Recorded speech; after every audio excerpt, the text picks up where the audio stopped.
day 3, maybe 4 in a row in the lab. We're back here, and I feel very good about doing some leaf protein concentrate separation from some green juice over there. I feel very good about that. We're here early. It's like 12:45. We've made it before that 2 p.m. threshold. I am not going to grease the motor shaft. I talked to Jason. The guys at Algae Centrifuge just needs to clean that rust off. We'll use a Scotch-Brite pad, maybe some alcohol. I think we'll call it good there. I brought some cool ways to measure temp, so I think the bench is going to clear off a little bit. Can stop monopolizing all those plugins, that quad plugin on the wall. Before we get started though, Morgan Wade, she has this song called Wilder Days. And look, Morgan Wade, I think I've got one other song of hers that's on my liked songs on my Spotify playlist. I don't know much about her. Seems like a very, very talented artist, great voice, and I like the song. I like this song, Wilder Days. I like it, but it doesn't make any sense.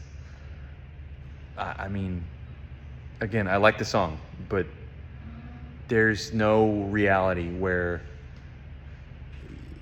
someone's okay. So this is the song. This is the premise of the song. She's met some guy, and I think she's maybe a decent bit younger than the guy. I don't know for sure.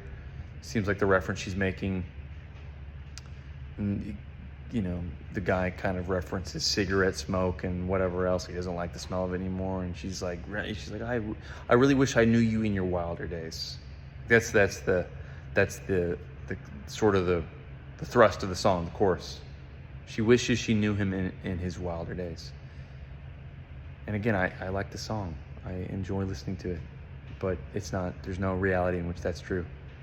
My wife has said to me, if we had met when you were younger, and when I say younger, I mean we've been married for 11 years. This is like before we met. Like if she had met me 2 years before we actually met, that kind of time frame. I'm not talking like a long span here.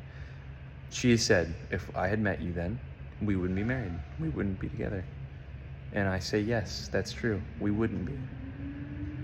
And that is also the case for millions of husbands and wives throughout the Western world. So many of them, the wife would never have ended up with the husband, and probably vice versa too. I only can speak for men,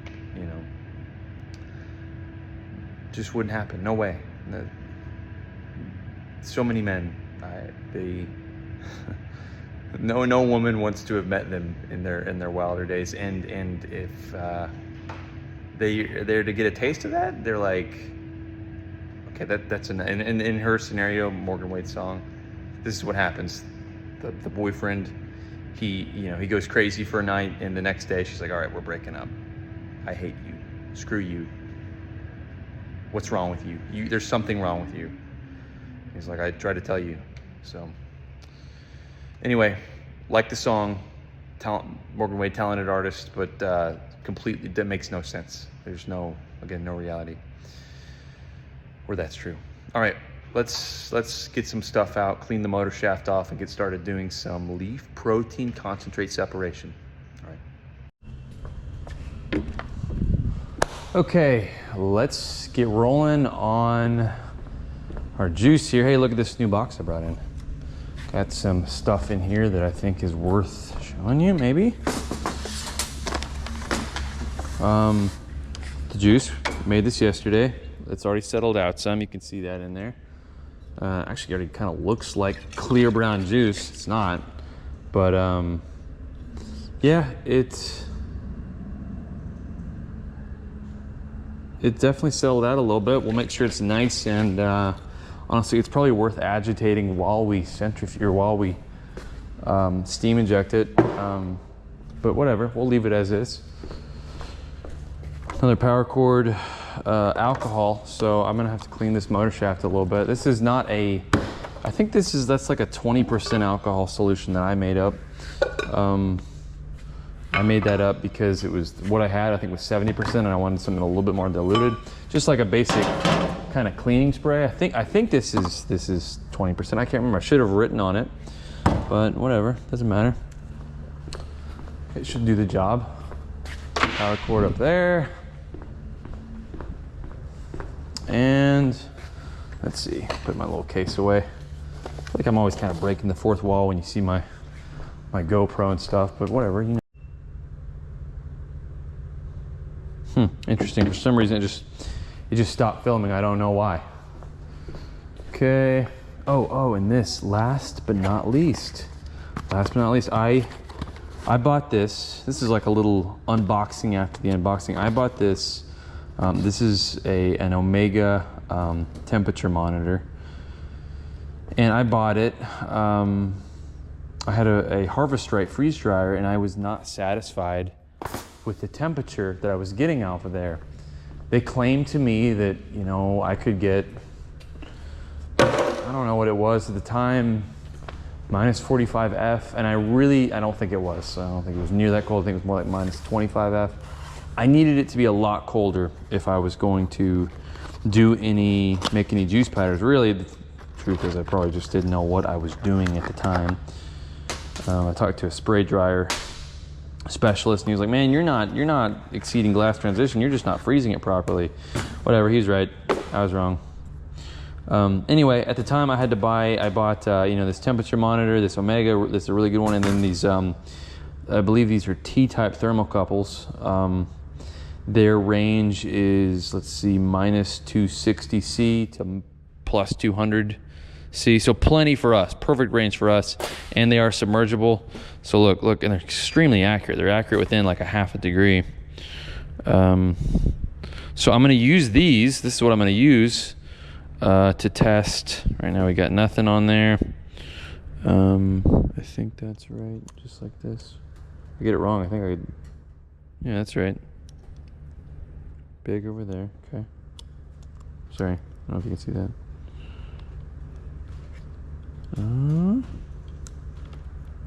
Should. No? Put that in wrong? Couldn't have. Definitely didn't. There's your minus 2 and 1. Maybe. Hold on.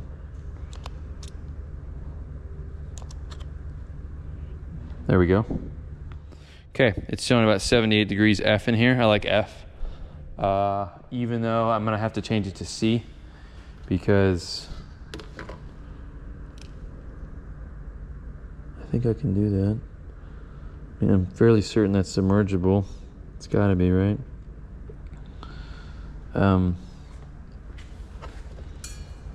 So I don't need the hot plate. I've got everything I need.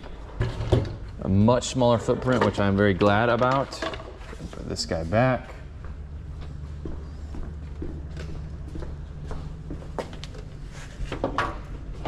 Okay. Actually, I don't think this goes there. Off.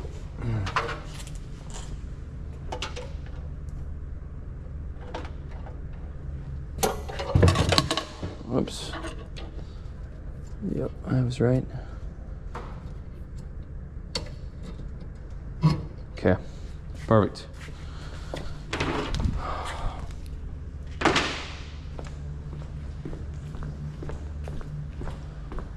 Yeah, okay, so this thing stands up right here. Let's just test it. Let's just put in some water, a little bit of ambient water, given it's summertime. Beaker over here. Gosh, I love having a sink. I know I've said it a million times, but it just doesn't get old. It's not gotten old yet.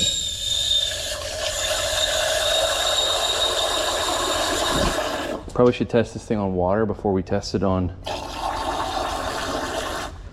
steam injected green protein separated juice. All right. This is perfect. Truly, truly perfect.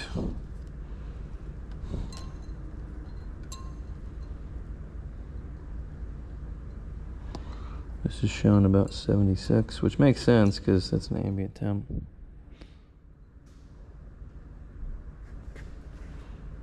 Okay, so I bring it out, goes down,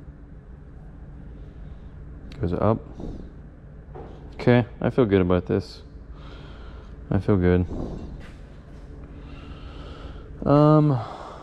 Okay, earlier, my coffee, I had it sitting on my truck. The lid here is broken. And, put it right here. It fell over, so and the lid popped off, and I'm getting coffee all over the bed of my truck. And you know, that's all I kind of have today is that coffee. I don't know that I'm eating lunch today. And so,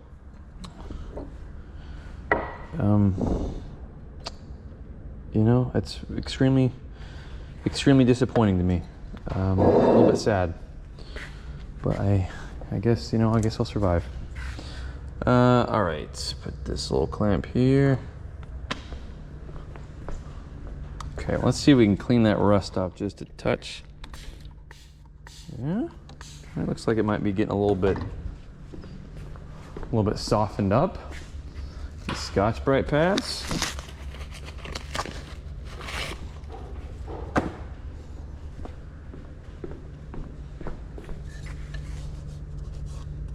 Yeah, there we go. Maybe a little bit.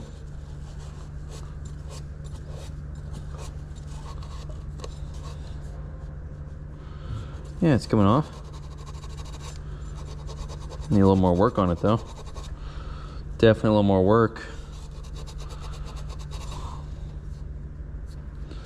It's kind of...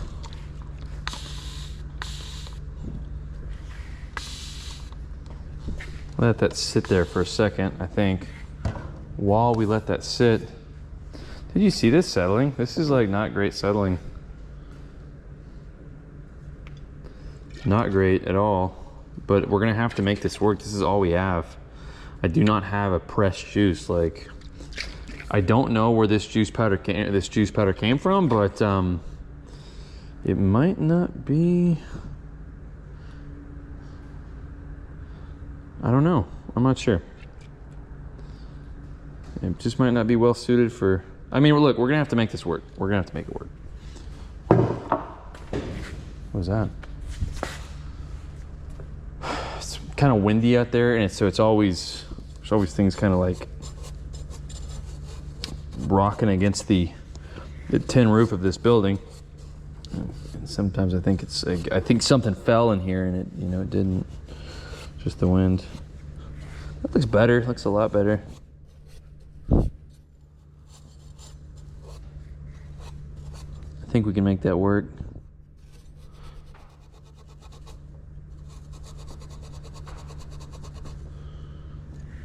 Just like smelling this, it's bringing back all kinds of memories. When I first got this thing, I was trying to learn how to use it.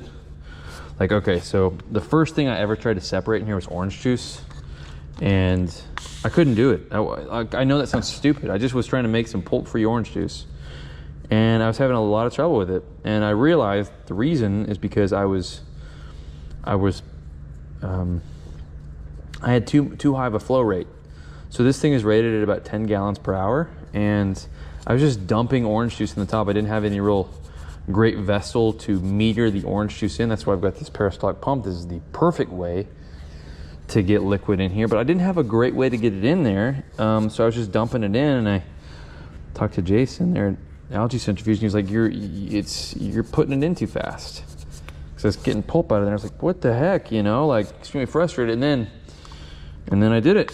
And then after like a couple tries of doing it really slow, I started to finally get some nice pulp-free orange juice. And so anyway, I did that a couple times. I experimented with that, and one time, it was like a Thursday afternoon, again, doing this in my office. People were like, what on earth is he vacuuming up there for 3 hours straight? It's starting to really look good. And I think it got to be late, and I had to go. And I was like, all right, I'll just clean up on Monday, no problem. Well, Monday came around, and that would have been fine. That would have been fine if I had cleaned up on Monday, but I forgot. And then another week went by, and I forgot. And it wasn't that I forgot, like I was, just overlooking it. Like I was just out of the lab for a while, and I forgot. And then I go back in there. Like, I think I did remember at some point, like 3 weeks later, like, whatever, it's been long enough. So I went in, and I was like, okay, well, so we need to use the centrifuge again, so let's just take a look-see. And I open it up. I'm not even kidding you. There was like a gray looking mass in there, like a thing. Like it was like a giant moth looking thing. I might have taken a picture of it. If I did, you know, when I go the final edits on this, you can see it, you know. But man, it was scary. Like it was like, what did I let grow in here? I put vinegar, I think I put vinegar in it for like a day. I let it sit over the weekend, just the whole thing filled with the brim, sterilized it. And that did kill the bacteria. It killed all of it, you know, but yeah, it was a little wild. Definitely a little wild. And this this shaft is really looking a lot better. It's really, really looking a lot better. I kind of feel like I want to like wipe it on my own hands a little bit. I feel like this is just a basic sanitizing alcohol solution. Like I feel like I put like half 70% isopropyl alcohol and half water, which would give you like a 35-40% solution. That's good. That's a lot better. I feel like the top though we could still do a little more on, but it's spinning nicely. It's spinning really nice. We probably are gonna have to call it good at some point just for the sake of time, but which I think will be right now. Okay, put that there.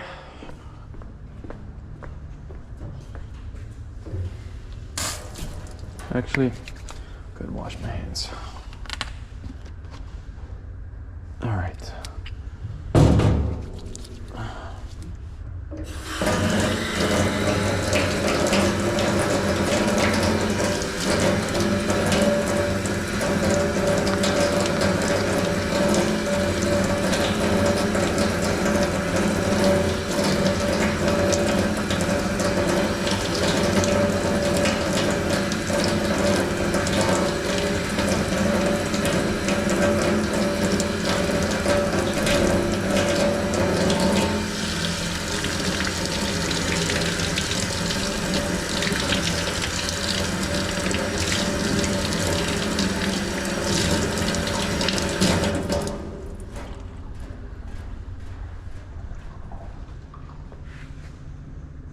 All right, let's see here. Probably best.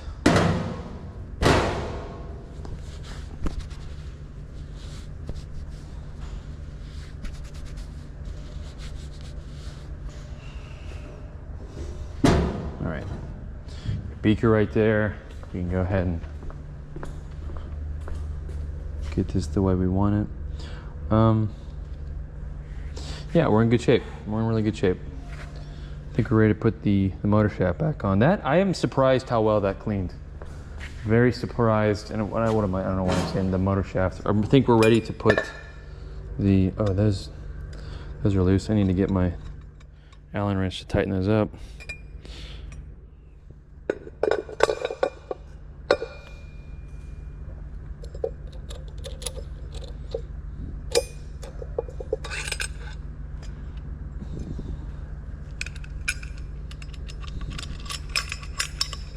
So I thought my wife was gonna come by here.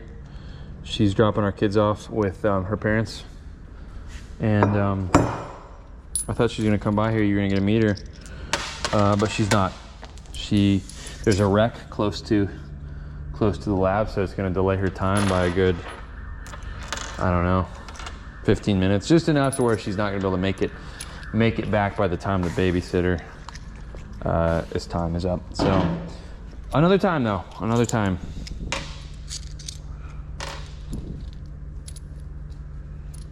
All right, so let's see here. Okay, let's see. This compression nut. How does this go again? How does this all? Okay, that nut goes on there. Oh, I know. I think.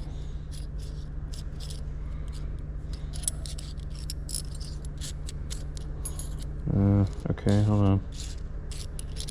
Yeah, there we go. Okay. Well, I started to read another Shirley Jackson story the other night. Wish I could tell you the whole thing because I didn't finish it. It's called, I think it's called Louisa Come Home, something like that. And essentially, it's about this woman. I'm guessing she's like in her early 20s, maybe even like late teens, 18, 19. Her sister is getting married, and right on her wedding day, Louisa decides to run away. I'm sorry, I shouldn't say she decides. I think she'd been planning it for a long time. But she runs away, and I think the wedding day was the perfect day to do it because, you know, she'd go unnoticed. She did. But it starts off like, you know, the story starts off where she can hear her mother's voice coming through the radio saying, "Louisa, come home, we miss you." And you don't know if that's like a public service announcement or if it's if it's some sort of weird ghost type thing, like maybe her mother's passed. I don't know. Like, she's really kind of just going through the progression of why she left. Like, do people maybe recognize her where she's at? I'm having trouble with this thing right now. Clearly, you can see that on camera. Do we have that there? Shoot. Okay, maybe it needs to go down just a little bit. No, I don't think so. Jeez. I think I have this wrong. I have to. Okay, so that tightens that up.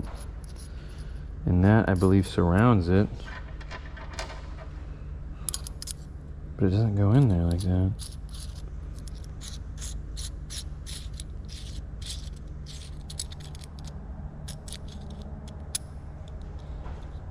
Okay, it's got to be like that. That's the only way I can. It doesn't even, it's got to.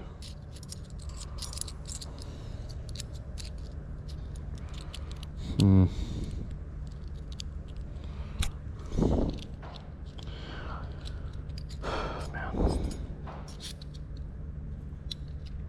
The sensation of trying to get something to work on camera, it's not a ton different than like having someone look over your shoulder and being like, why don't you try this?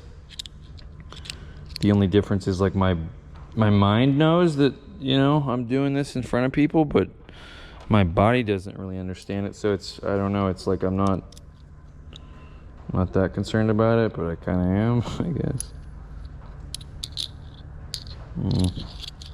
Why? What am I missing here? Why did this?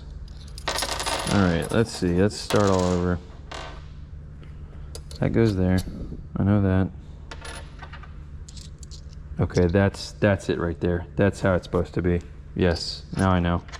It's not supposed to be what I thought it was. It's supposed to be, on the other hand, it's supposed to be like this. I was trying to do it all wrong. All wrong. Now I get it. Okay, see the other one of those that I had to, I'm not even kidding, I had to pry it off. I had to use some channel locks to pry that thing off. And it was super intimidating. I'm telling you, I was like, well, how am I going to get this off? There's no way I'm going to get this off. And I got it off. And now I don't worry about it as much. I'm like, oh, well, you know, it's fine. Okay, let's see here. Now, I think we can just kind of slide this on. Nope, I sure can.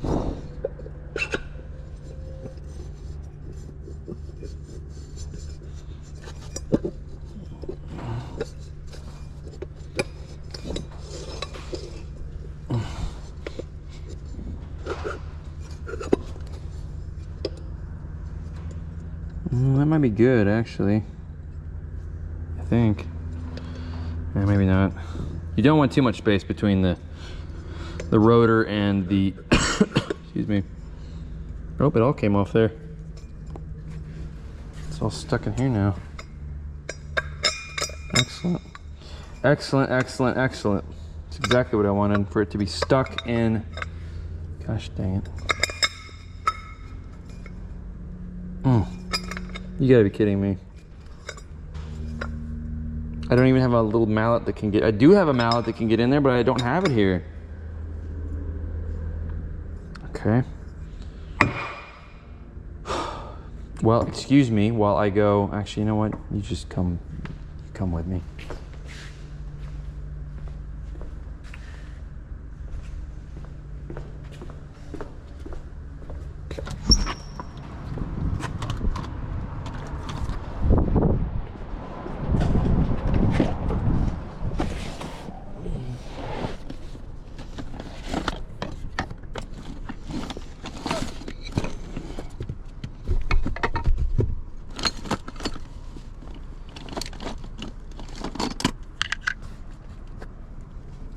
Take that mallet too.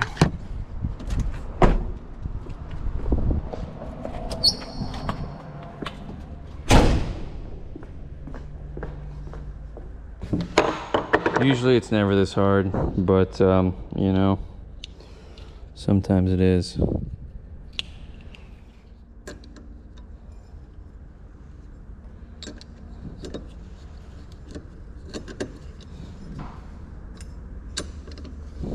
Sometimes it is. Anyway, the story, I have not finished the story.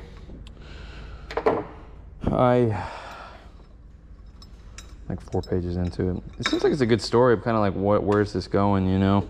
Where is the mother? Like, has she passed? And, you know, it's the ghost of the mother. Like, you know, maybe Louisa is not even alive. I don't know. Like, you when you've seen enough of this stuff, you're like, kind of already looking for the twist, I guess. Here we go. That is called a booster cone, by the way.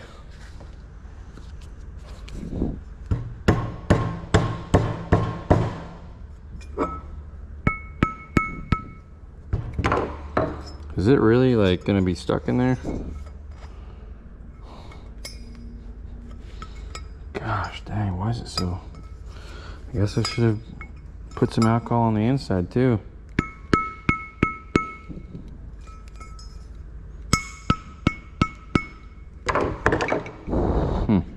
Okay, let's try this. Let's try to see if we can torque it out of there.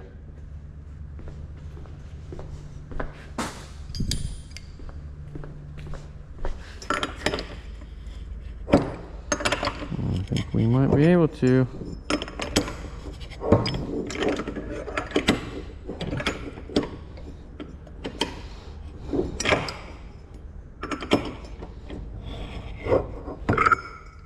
Maybe not though. I feel like it's not moving one bit.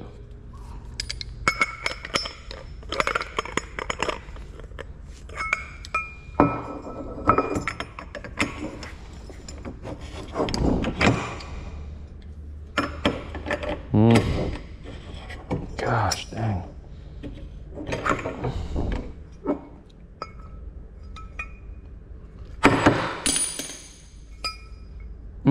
That's in there tight. Why is it doing this? Like what happened here?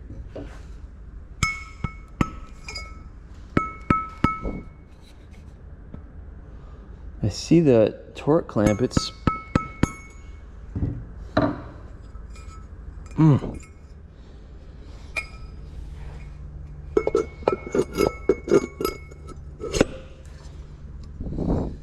The problem I have is this, it's too, I could just tighten it and put it on there, but it's way too high up there. It shouldn't be that high up there.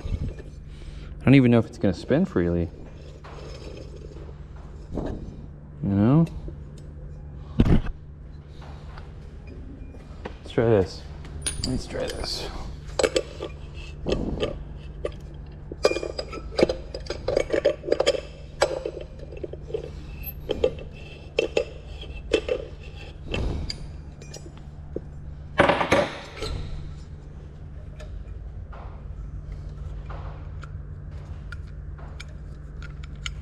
Yeah, I can get one of those torque. Can I get one of those out a little bit? Oh, nice. It came off. Perfect. There we go. That did it. That did it. Okay, so, oh gosh, dude. Let's do this. I think it's still that, there's a little rust in there that's giving us issues, I imagine.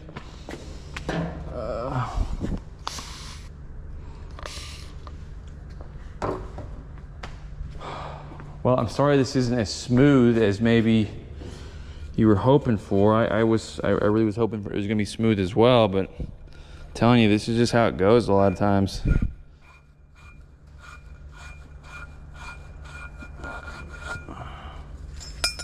It's definitely how it goes.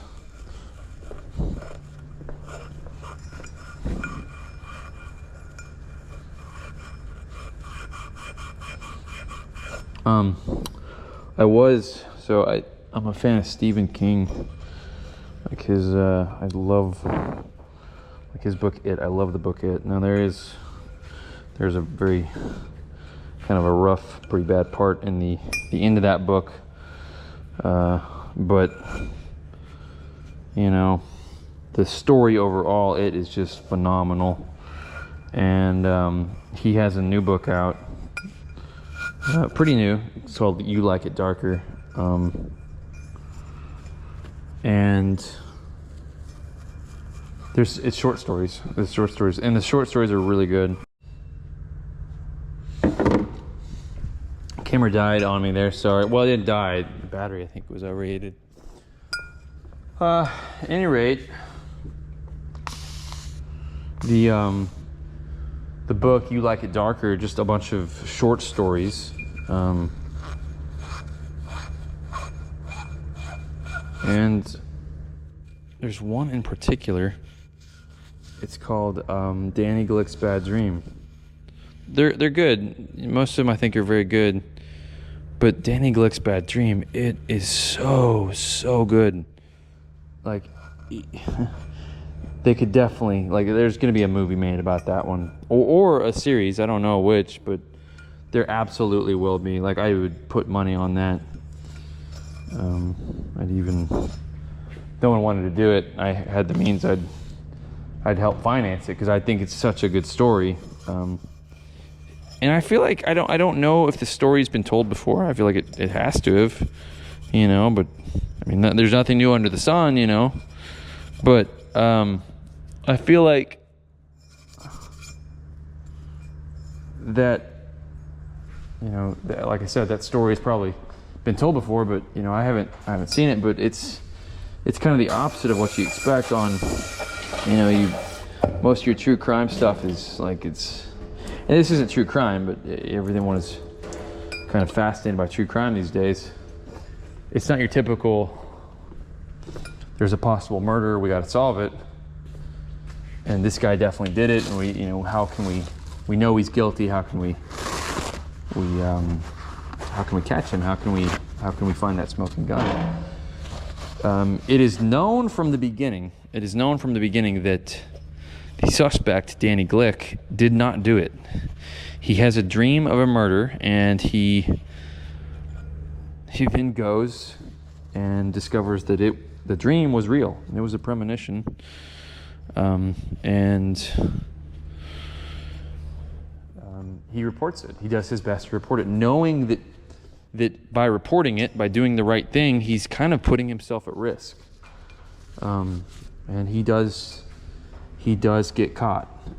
And when I say caught, I mean not caught like he did it, caught knowing that he was the one that basically reported it. And it's by it takes place in Kansas. He gets caught by the KBI. And the story revolves around this cop, this seasoned KBI detective. Gosh, his name is slipping my mind right now. I forget his name. It's been a number of months since I read it. But he's got good reason to think Danny did it, obviously. Like, there's no...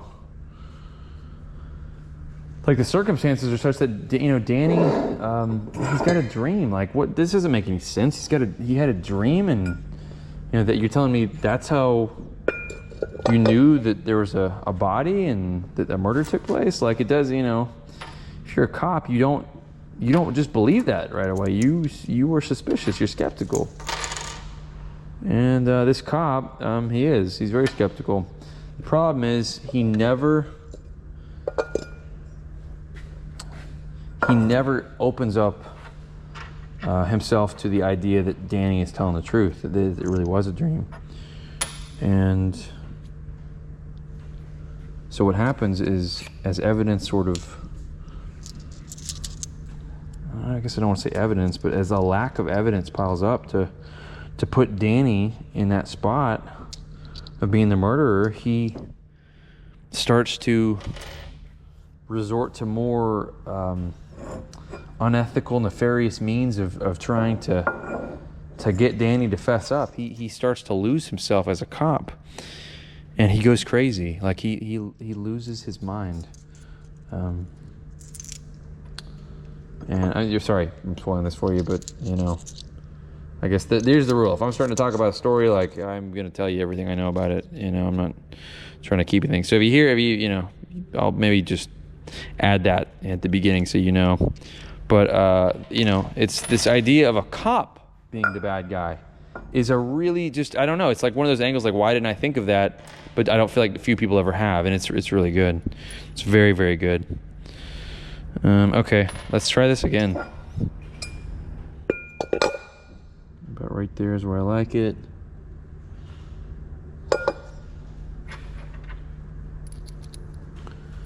Okay. Hopefully we get this on this time. I've spent way too much time trying to mess with this rotor bowl. That's what happens when you get a new nut. You got, because the old one, like, it just, I don't know, it always kind of stuck together.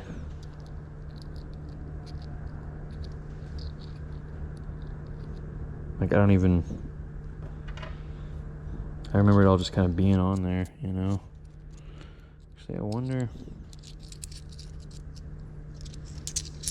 Try this. I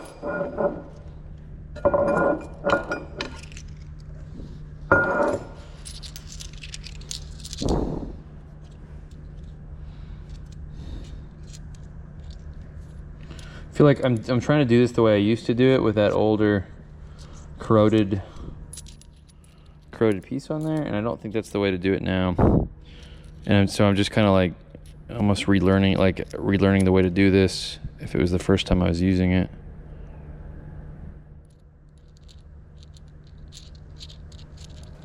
I believe the correct term for this is a torque. Like, this to me looks like a compression fitting, but I think it's like a torque compression fitting possibly.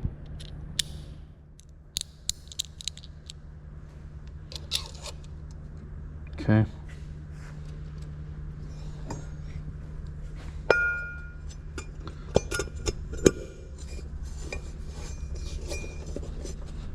Come on, get on there.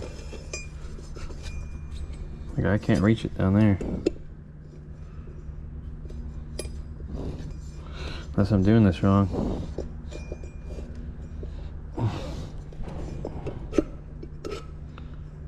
Come on, dude. Really? Am I doing this again? All right, I'm gonna pause this because we're clearly having issues getting this on here. And I'll come back when I fix it. I'll tell you what I did, so hold tight. Okay, I got it on there. All I did was push this up just a little bit so it could sit on here. I couldn't remember like how far. I remember I had to buy a longer socket. I couldn't remember how far it went down. Anyway, I just pushed it up a little bit. Now it's on there tight, so we're finally good to go. So funny enough, this is actually very similar to what the clear brown juice looks like, which makes me skeptical that this, like, it looks like this layer right here looks like this when you inject steam into it. So I don't know, I'm skeptical that this is how you want it, but let's keep that there for a minute and we'll come back and look to see how quickly it settles. All right. This is our booster cone. So what this does, this booster cone, is when you have liquid pouring into this rotor, like what it can do, there's a fault that comes through these holes. it can just kind of fall right out, and or sorry, when this rotor gets full, if liquid comes into it, some of that can just splash right out before it gets properly separated. So what the booster cone does is it sends this in there, and it's sealed off right in here. Like once we put these little nuts in here, it's sealed. So that booster cone allows the liquid to come in here, and then it makes it travel all the way to the edge of the rotor and go through proper separation. That's why it's called a booster, because it should theoretically boost your separation. Now, honestly, I'll tell you this, I've used it a ton of times, and I've never found that it does any better. I found it does worse, actually. Now, maybe that's just me being stupid, but, you know, observational results and all, empirical results and all, they do matter for something in this day and age, right? That's how a lot of things get figured out. We just, you know, theory is one thing, but nothing beats cold, hard facts at the end of the day. All right, let's see here. I can go ahead and get that hand tight a little bit, even though it's in there. Oh. It's kind of like, well, I was going to say it's kind of like mounting a TV, but it's not.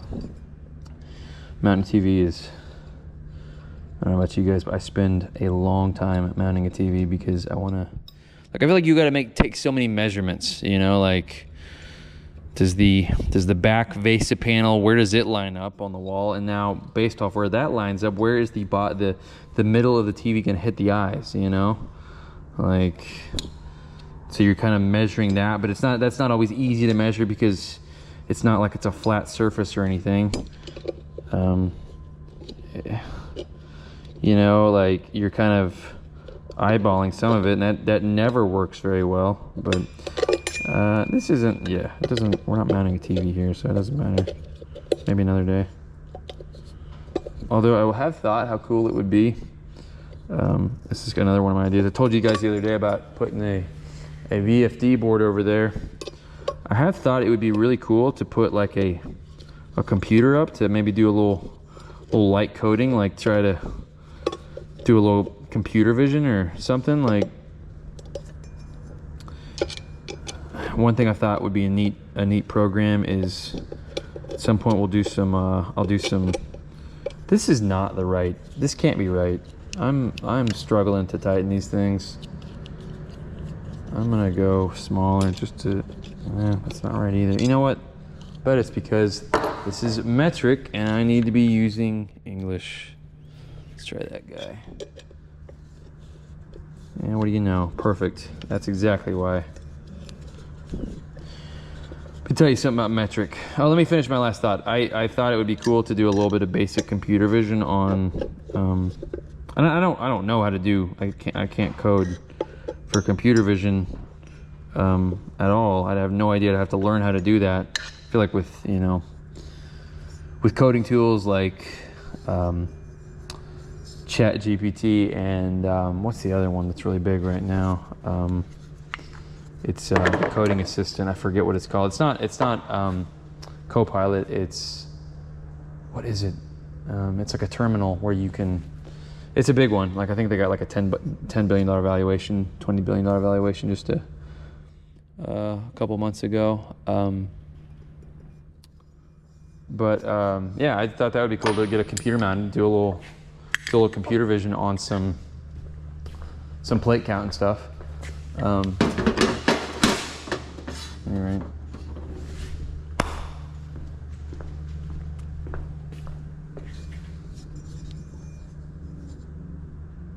Okay. This isn't settling as bad, but still, it makes me worried. Like, is this, I don't know. I guess it's okay. Kind of am thinking I might agitate this thing. I might agitate this thing while yeah, I'm going to do that actually. I'm going to agitate it because I want to keep it, the liquid suspended in there. because I feel like you're not gonna get the right results if it's settling out like that. That juice powder, something's not right with that. Not exactly sure what it is.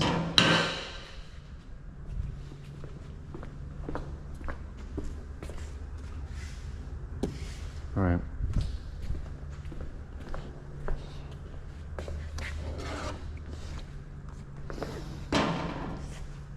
Okay. Move off some of these.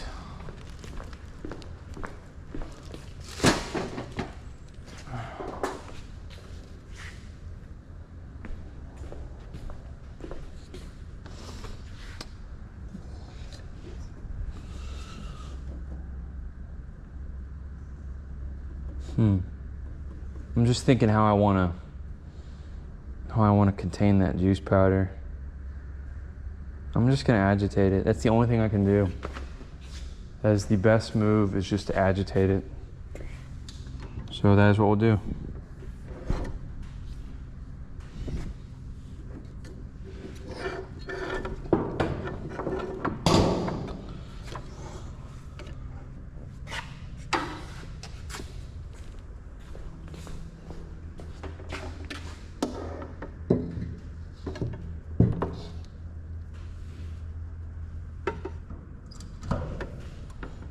Hide these as best we can. This really bothers me having all these cords out here like this, but what am I going to do about it, you know? What am I going to do about it? Oh, that was nice. I completely forgot to clean my impeller yesterday.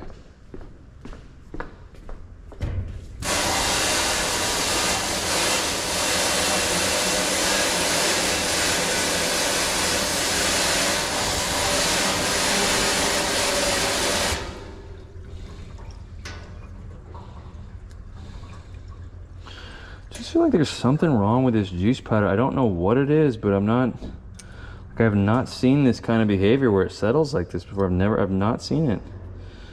And I feel like all we're doing here is potentially just running in a circle. Like, I don't know that we might not actually get anything figured out if there's something not right with that juice powder, because we might be separating. Well, maybe that's what it is.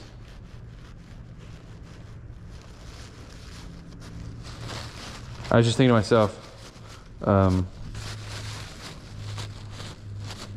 like maybe all we're going to be separating is just what's already in there, you know? But I will say this: if this is spinning at a higher rate, it should all be together. It should not separate if it's spinning. So when it goes into the centrifuge, it is spinning. So well, I don't know.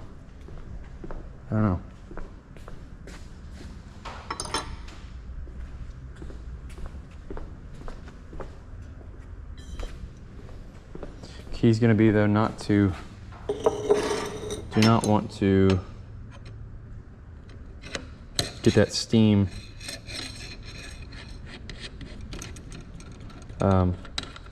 sorry, I'm thinking I'm trying to do it at the same time. We don't want to get our steam tubing and the impeller tangled up. That could be very, very, very bad.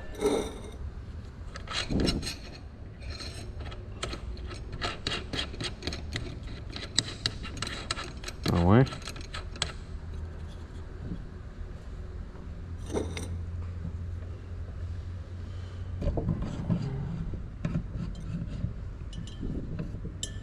Okay.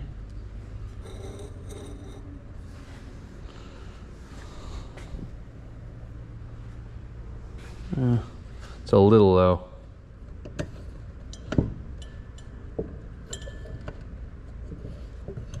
Oops. Whoops, Jiminy. That's dangerous. Just turned that thing on accidentally.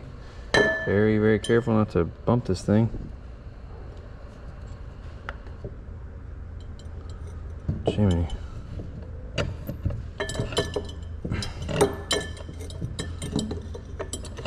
Okay.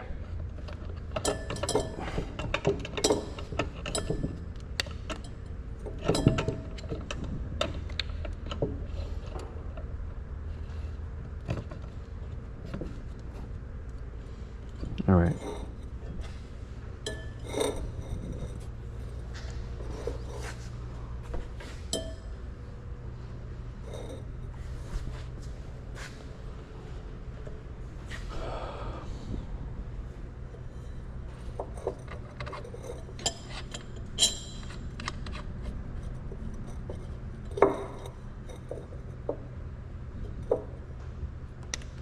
Get a quick test, see how it goes, see how it looks.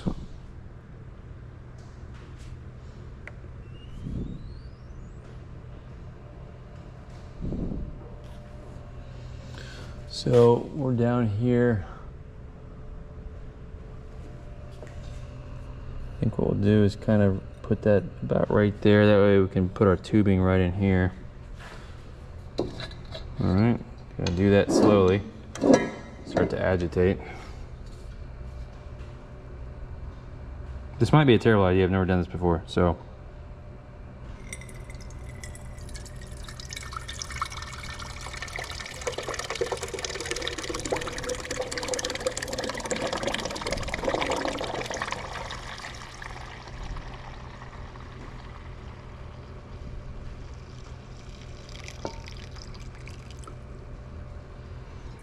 Okay, pretty good.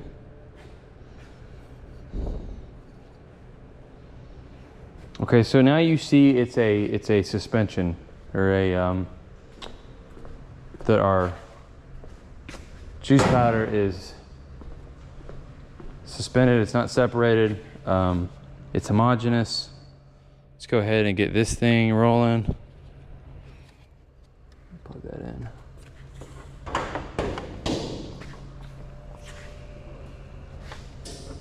While we get that plugged in, or while we get this going, we can start to get the centrifuge set up, or it's not set up, but like the VFD plugged in, and get that kind of moving in the right direction. Get our thermocouple in there.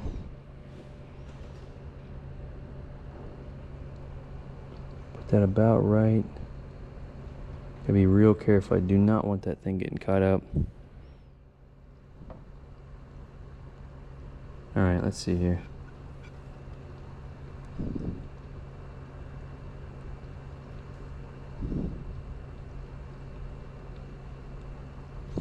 Okay, well, you know what? We're just gonna put it in.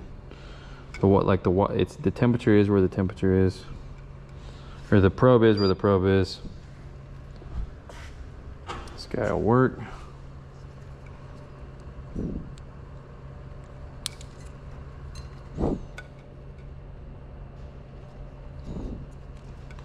Not everything is perfect on this setup, but you know what? It'll have to be okay.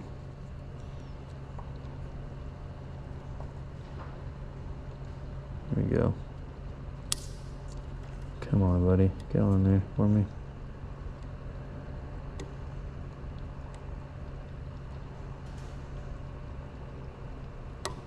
Okay, I guess that clamp is not wanting to cooperate.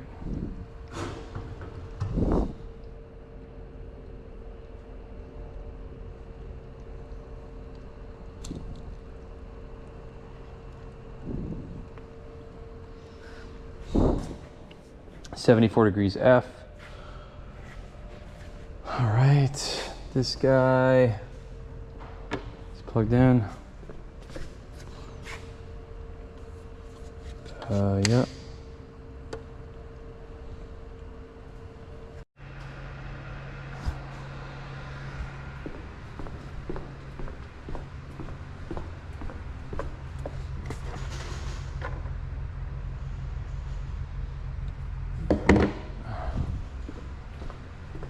All right, well, that's video camera. Excuse me, didn't sound great. Obviously the battery died. You didn't miss much. We got our juice kind of rocking and rolling over here. I'm gonna go and start to crank up the steam. 74 degrees F. Actually, let's change that to C, because we do this in C. Are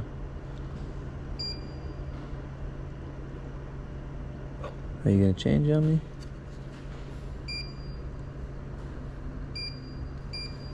Maybe not. There we go. 23.2. Is it 40? Is it 40 or 60? I think it's 60. I'm trying to remember what the... Okay, hold on. Let's do a quick calculation. That's the steam getting going over there. Wait. C to F. Okay, so 40 is 104, 60 is 140, 80 is 176. Let's see, Prozan, LPC, temp.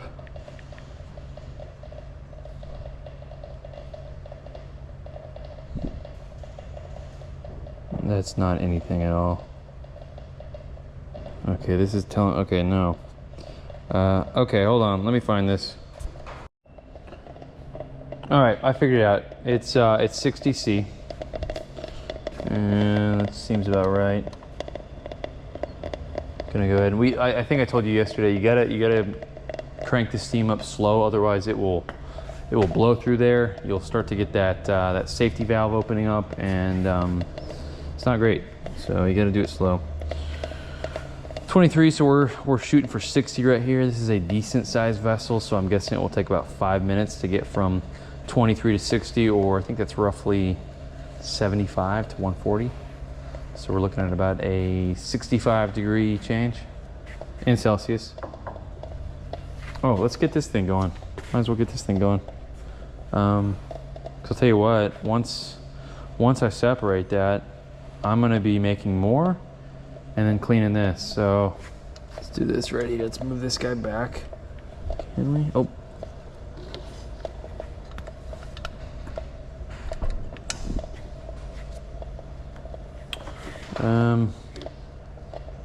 Okay. So the VFD is where exactly? Right here. Yeah, there he is. I might have a hook in here still.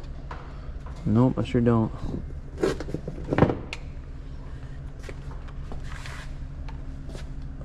me see, do I have anything in here that could be workable? Anything at all? No, I don't. I was looking for a hook to hang this thing because it's, as you can see, it's just kind of, these VFTs are just a mess, dude. They are really a mess.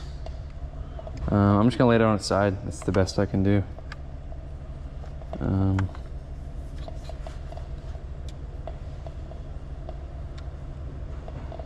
Well, let's see. I really wish I had an extension cord right now. I don't want to put this thing. I don't think I can reach all the way up there. And I know I can't. Okay, it's just gonna have to do it. VFD right here.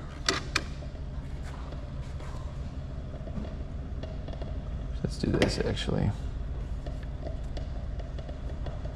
No, let's do it like this. Let's do it like this. Okay. Put that little padding there for it. And then this guy, softly plug it in so I don't have any casing for it.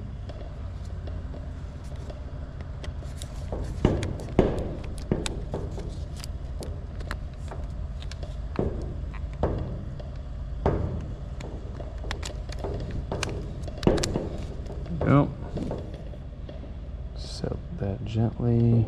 You know what? Let's just do it right like this. Okay. We're starting to really quickly move through those plug-in outlets. Those outlets. That's redundant plug-in outlets. Push that up, the last two, and then we'll be ready to generate some steam. Go ahead and get another vessel ready.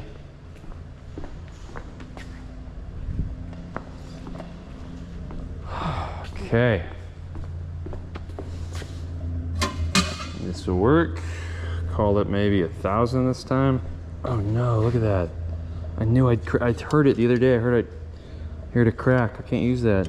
It's I mean, I probably could, but I think that would be very irresponsible. Poor guy. That's like my only 2,000 ml beaker.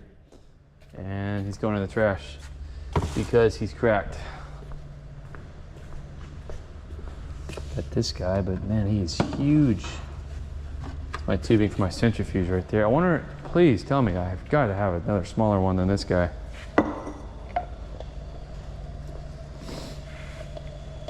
Maybe what I'll do is I'll just dump that one into there and just pump out of here, you know? I got enough take up for it, I think. Yeah, I do. Well.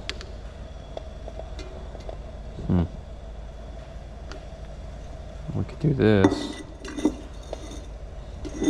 This is going to be a balancing act because I don't have a ton of tubing.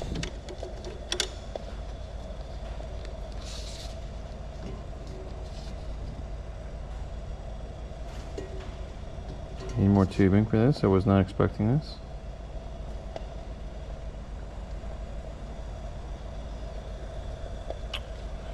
Okay, shoot. Let's okay, we're pumping.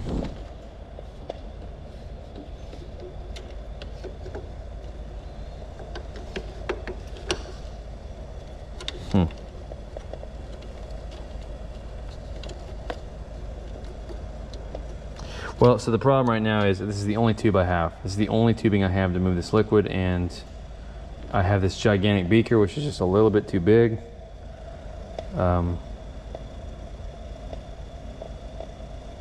No, I guess it's too big for everything. It's too big for this, it's too big for that.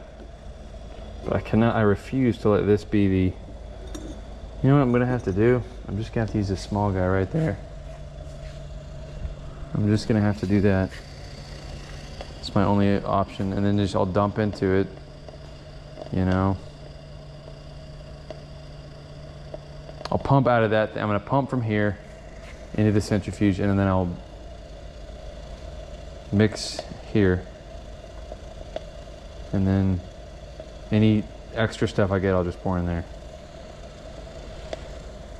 Okay, let me do this real quick. Okay, I can go ahead and put it back to its original. That was weird. I can go ahead and put it back to its original sort of timing there. Or length, I should say.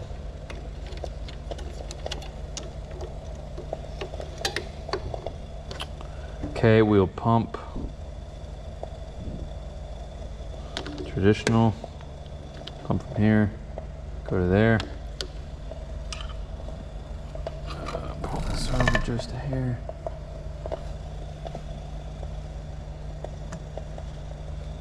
Well, let's do this. Let's just make everything a little easier.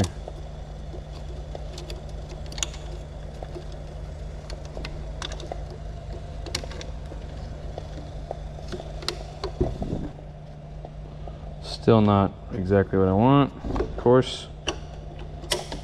I feel like I've used this so many times. How have I not had enough tubing? That's fine.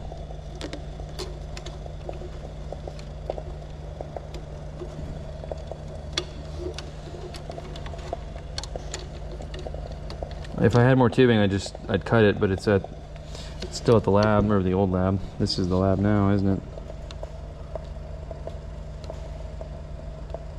Okay, that's gonna be fine. And then this guy will go in there and it will be fine too.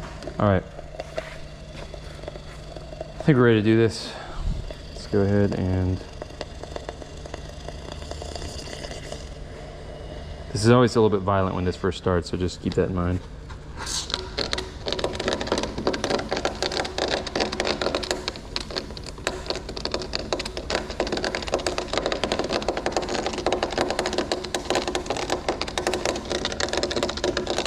Okay, temperature is rising, hopefully quickly, getting that steam in there.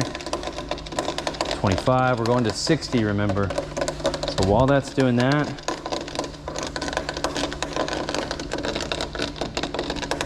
so immediately what should happen is when we take this away,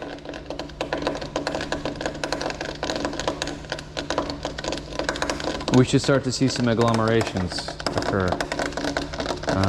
Whether we will or not is, again, this juice powder, I feel like it's just not doing what I sort of expected it to do, you know? It's hot, by the way, super hot. I'm just trying to cool it down for a minute. First time I did that, I was really nervous. Like, this seems like it's too intense. All right, we're going up about a degree every 10 seconds, I'm hoping.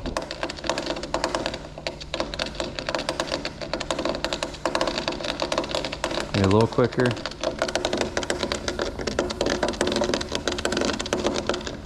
All right, I'm gonna pump out of here.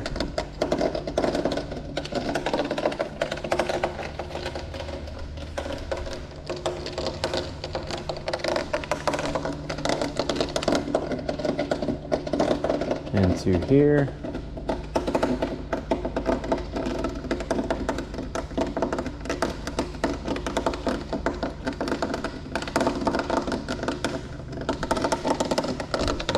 $32, moving in the right direction. Once we get it to 60, those proteins, they should kind of, well, that's when they will start to, I think coagulate is the right term, but we shouldn't have to hold it there for no longer than, I don't know. Oh, hey, look at that beaker. This is good. That could work too. We'll catch our runoff in that one. It's a little close to the edge. I don't love it, but let's do this.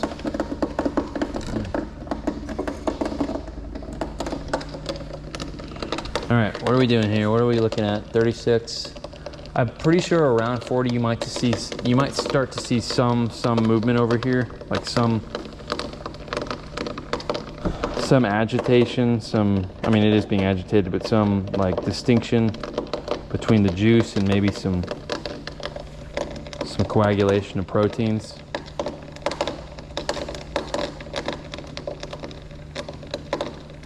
About 40 now. All right, let me just like explain this. I don't think I've ever really explained this. So what I'm trying to do here is when you, maybe I did earlier, but sometimes we get lost in the shuffle of trying to get these processes done.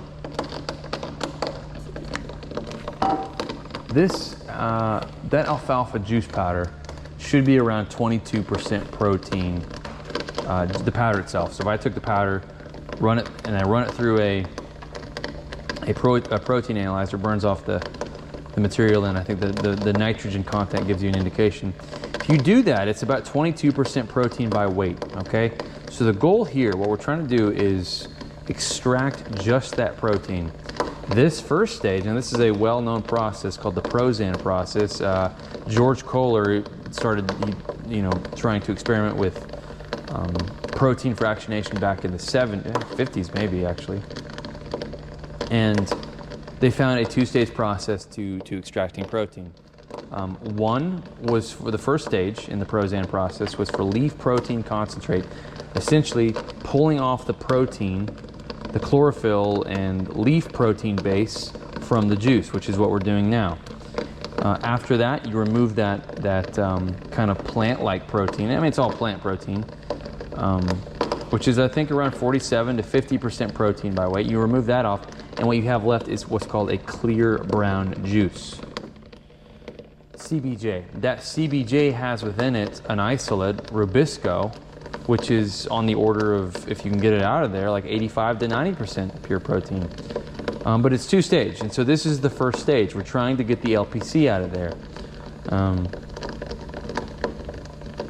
And again, like we're about to 47, 48, and I'm not exactly sure what we're going to be looking at here once we hit 60. So far, you're not seeing much. Typically, what you'll see again is some coagulation in this I think I've seen it before, or, you know, maybe not 40. 40 is a little, it's only 107, but maybe 50. We'll see. 60 definitely. We should definitely start to see it by 60.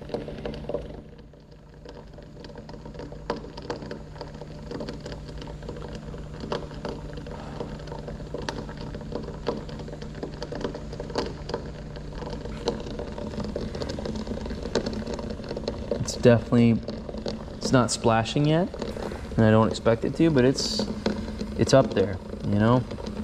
It's up there. The steam tube is well submerged, so we're definitely getting it in there close enough, or getting it in there far enough to get steam in there to heat our liquid. And it feels hot to the touch. It feels generally hot.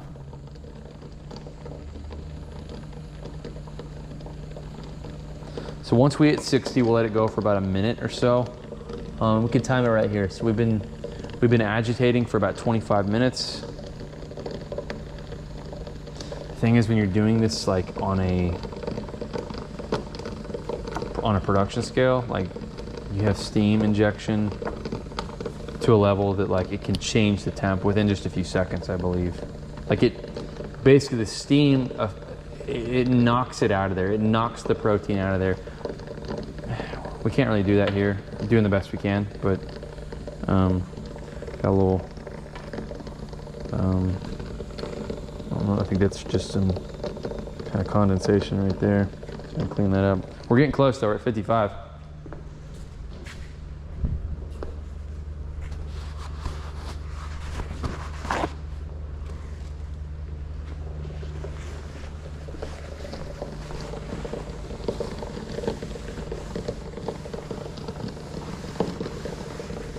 D6.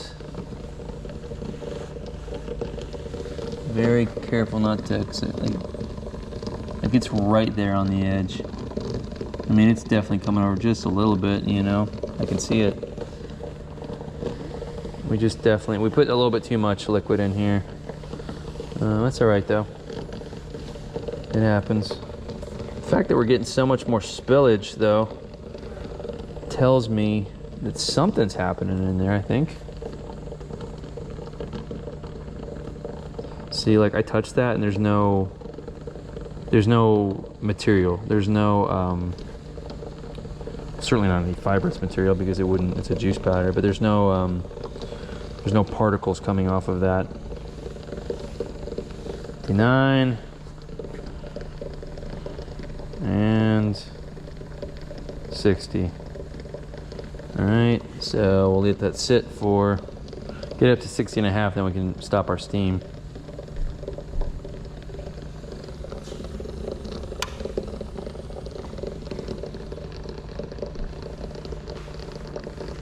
Probably shouldn't have stopped the steam, but you know.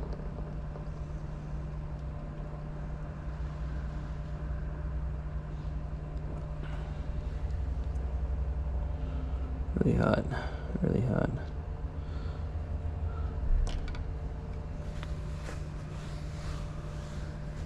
Quite the mess we've made right here. Quite the mess.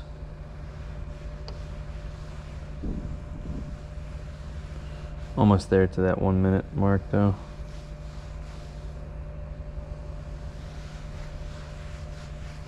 I want to take a look at it. All right, let's see if we got this. Oh yeah. Oh yeah.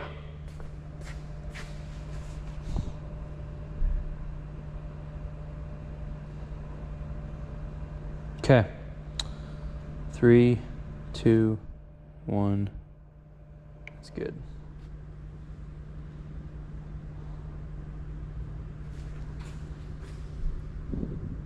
Take our thermocouple out of there.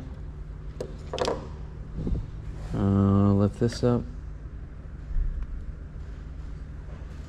Remember the last time I did this, I turned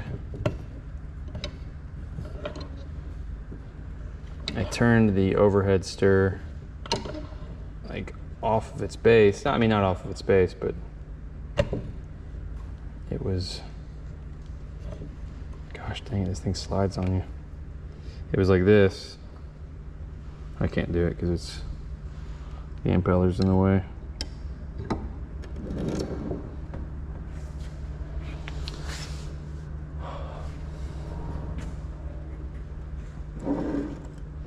huge mess. Not a huge mess, but not bad. I have not seen any LPC in there at all. Doesn't mean it's not in there, but let's see what it looks like here in a second.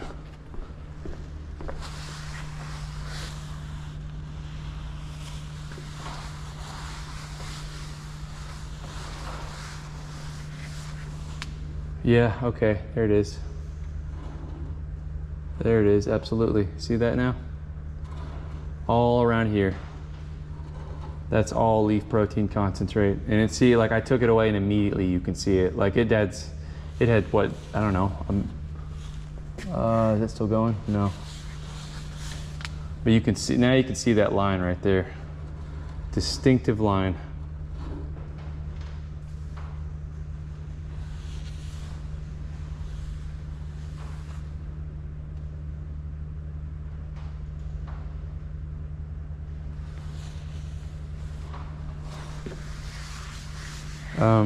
Okay, good. Good, this worked.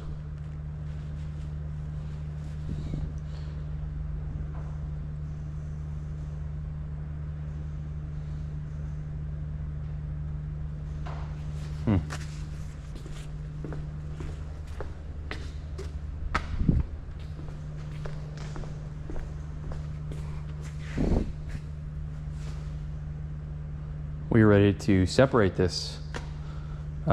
Let's make up a little bit more.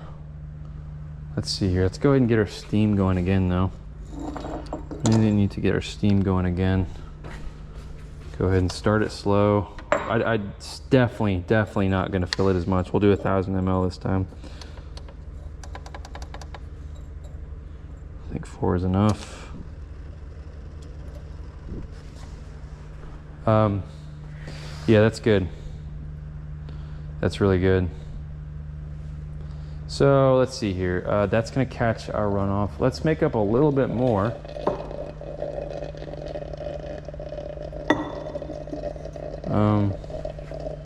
What are we using again? It's gonna be that guy. I don't know.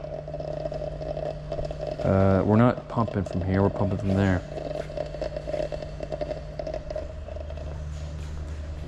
It's too small. Man, I wish I had one more beaker. Just one more beaker. I got 1 million of them back at my office, of course.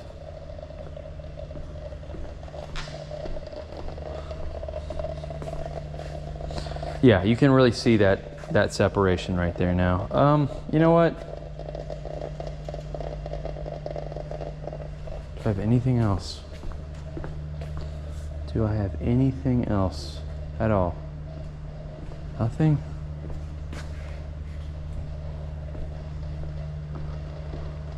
Well, we're kind of just making do. Let's do this. We'll put our steam in here.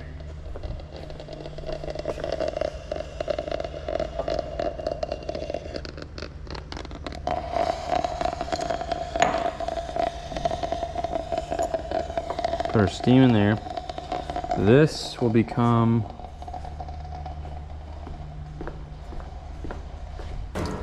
that out, man, it's hot.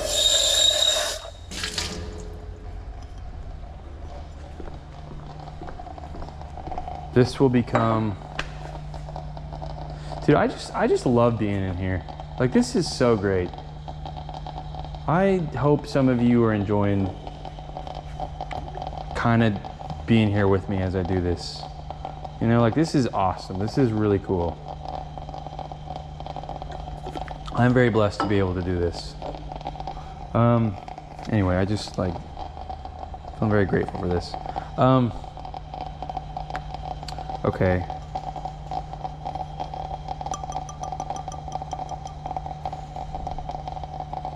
Mix up our stuff in here. We'll go with 1,000 ml. This is 500. You know what? We'll do 500 ml. Actually, can we do this? Will this work? It will work.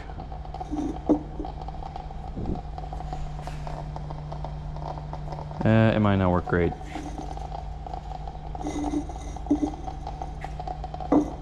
Might not work great because it's all gonna pool back in here. What I can do is every now and then just dump it in there. I don't want to do that though.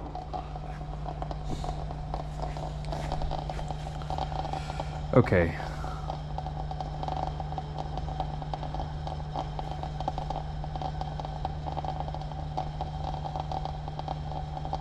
This is how we're gonna do this. This is the solution, all right? We are gonna keep that below.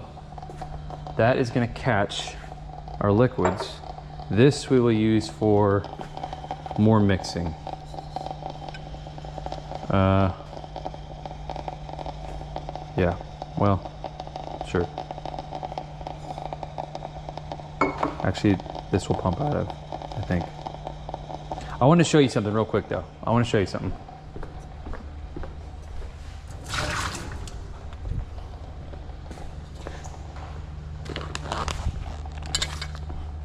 All right, this is, we'll do, and now that's the last of our plugs. Again, I'm sorry you're not getting a ton of commentary right now because I'm thinking through a lot of things. There's some OCD in here, some that's leaking out a little bit, I'm sure. So my apologies, you're having to sit through that, but I'm just trying to get through. Oh, man, I sound like my dad right now. I'm just trying to get through figuring out the beaker situation, what vessels are going to catch what. Okay, we're going to do 6% on 1,000, so 10% on 1,000 ml, 100 grams. So we'll do 60 grams, 60 and 940. That should be good. Yeah, okay.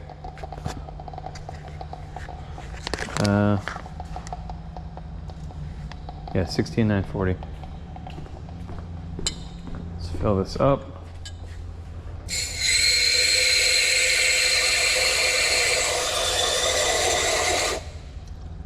Well, actually, what am I doing? I can't, this isn't precise enough on the ML, so let's do this. Zero it out. Don't have a scoop, I wish I did. Really wished I had a scoop. Okay, we're doing 60 grams. All right, so again, 60 grams of 1,000 grams, given a 1 ml of water is 1 gram of water. That is 6% solids, which is fine. Okay. I want 60, we overshot it by a lot last time. Beautiful powder. It's really hard to make this stuff, so, even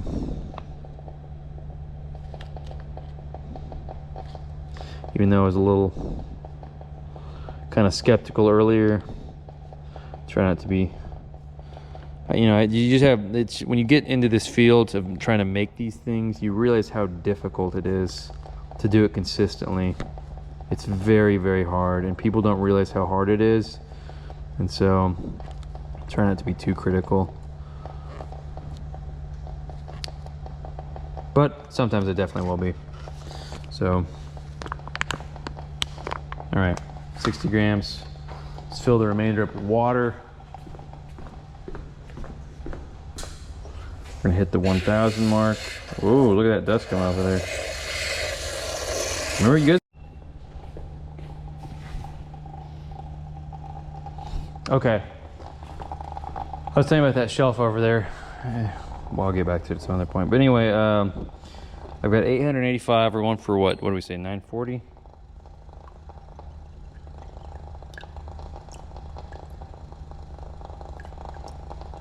Oops, too much. Take a little bit of that out. I started to kind of get distracted.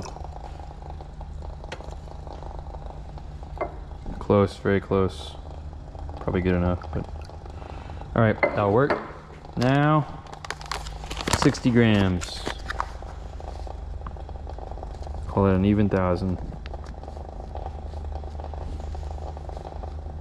It should be very close to the 1,000 ml mark. Well, actually no, I take that back. I don't know that it will be.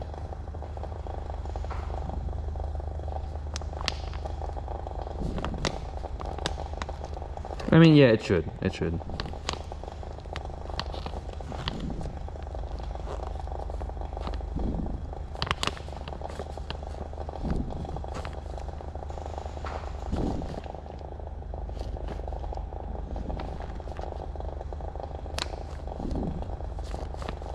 Come on, let's go.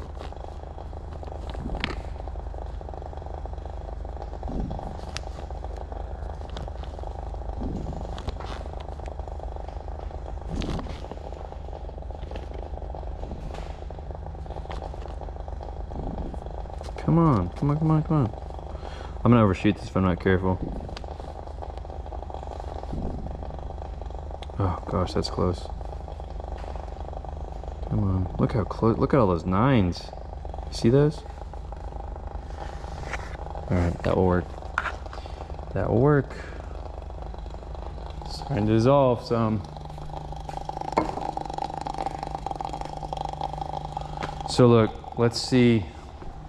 Let's get those two side by side. Actually, let's impel it for a minute. Might as well. That way you can just see it.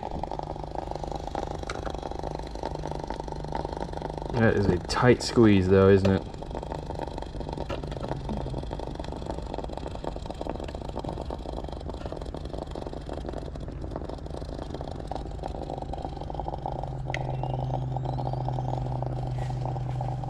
Okay. Oh man, that's gonna spill. That's gonna spill. Let's bring that way down.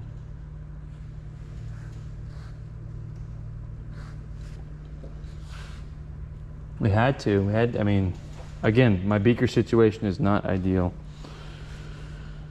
It's not ideal.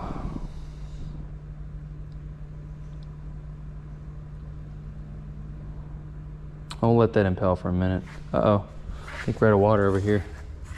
Dang, that's hot. Yes, we are. All right, I'll get you some more. Just calm down. Hold your horses. I happen to have plenty over here.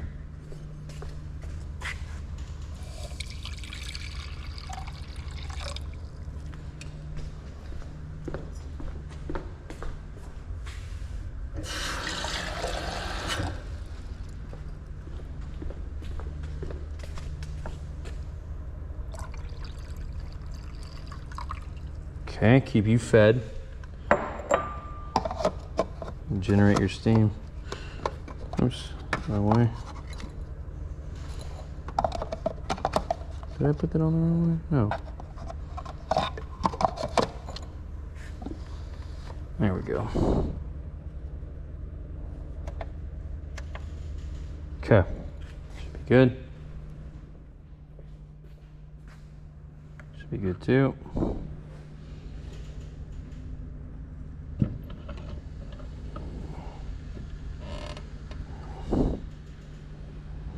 All right, I'm gonna leave these two here. I'm gonna leave that there for that's fine.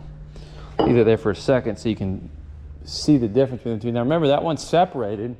That one that we agitated with steam plus the impeller, that one separated fast. I feel like it was within no more than 90 seconds from taking it off.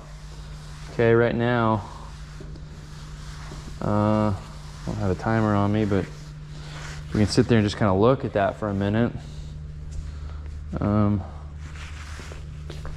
Let's see if I can get a time here.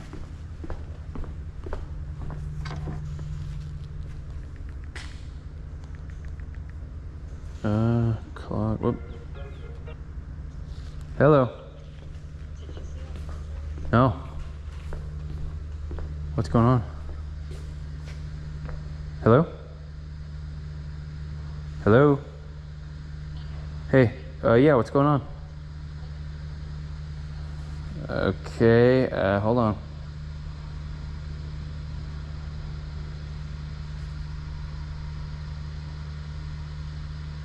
Oh, gosh.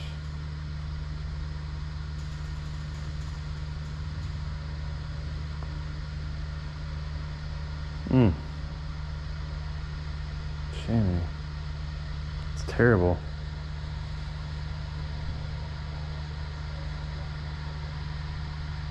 What'd you say?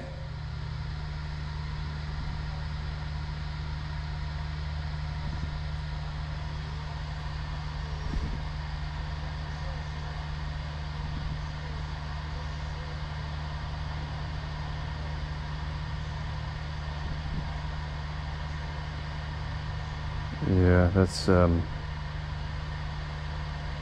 that's bad.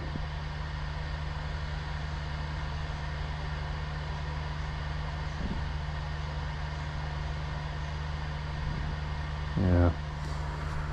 I'm sorry. That's not good. Well, good. I'm so glad to hear it.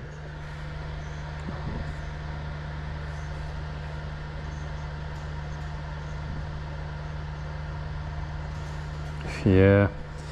Yep. No, I know. But he gets really good at stuff once he starts to practice, you know. So.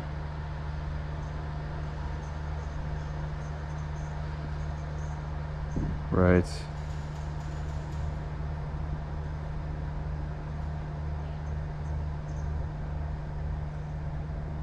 Hey, you're breaking out pretty good, dude.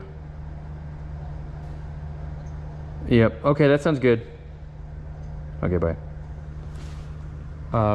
Well, I was on the phone. Let's see there. I was on the phone. Can you see my phone? No, you can't. Okay, good. I was on the phone for like 2 or 3 minutes, and you're not seeing any noticeable settling over there. And you clearly do see it on the other side. It's clearly there. So, like we have separated it. I mean, not yet, but we have. Like we've knocked it right out of there, and we're gonna do the same with this stuff. Switch these two out, actually.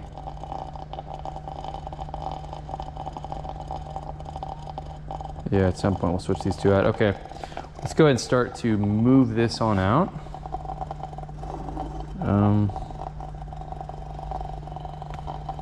Yeah, this is good. This is really good. Like there's your clear brown juice. There's your LPC. Again, juice powder here. You might see, you can see a little bit of foam on the top, but like it's homogeneous even after a few minutes. This is again separating within about 2 minutes. So successful so far. And this is where I have made it many times. I have gotten the LPC out, but this stuff, this little layer, it is very, very tricky. All right, go ahead and submerge that guy and keep it near the top. Let's get the centrifuge going.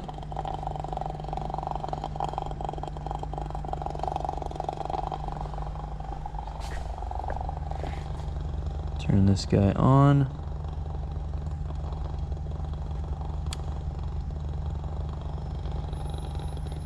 Wait. I did not have this thing. Don't have the clamps down yet. Not a good idea. All right. There we go. Now, let's get this puppy running.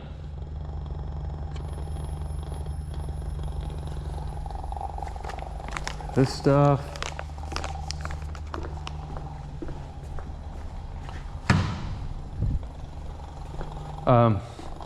That was my wife that called. So she came back from dropping our kids off with the grandparents, and we have to, with my youngest daughter, we have to. The centrifuge kind of getting rolling again. She gets out of her crib, which I know many parents have dealt with that, and I mean she won't stay in. She will not stay in, no matter what we say. She's there, and or she gets out. And so we've had to get this tent contraption, this little zipper thing that goes on there, and I believe the sitter must not have put it on the right way, because she got out when my wife was home. She got out and noticed she could hear my daughter Cecilia up there yelling for her, and she comes up. Cecilia's out of the crib. She's completely stripped down, naked. She's got nail polish, it looks like, all over her. Taking things out of her drawers, her closet, clothes everywhere. I mean, wrecked the place. Like it's like letting a raccoon loose in a house. That's what it is. It's not much different.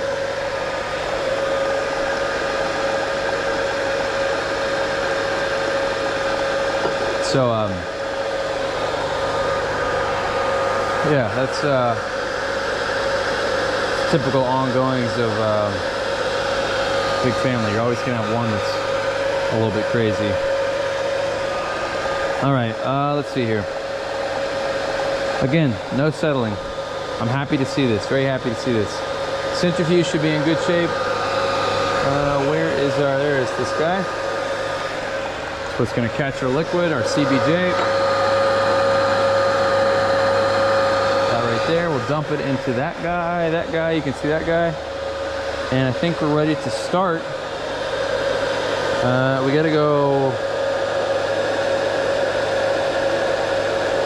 we're pumping this direction. Okay.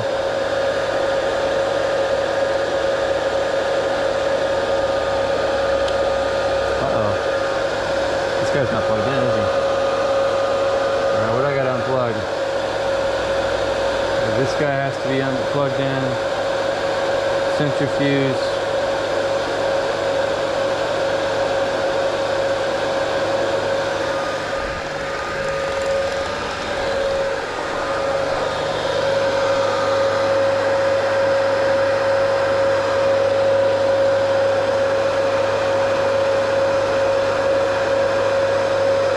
It's gonna have to be the scale for now.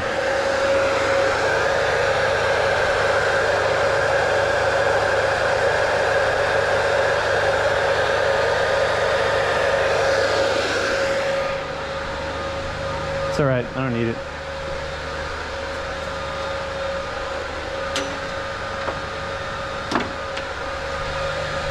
Good thing I brought this today, otherwise I'd be in kind of SOL.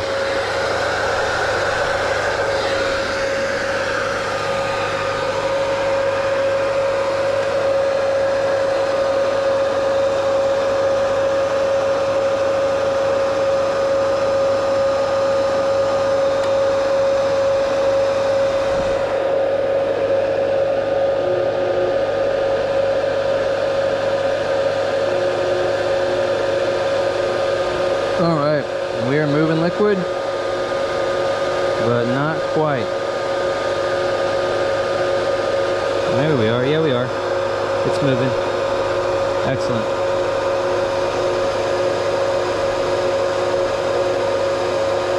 You see that going through there?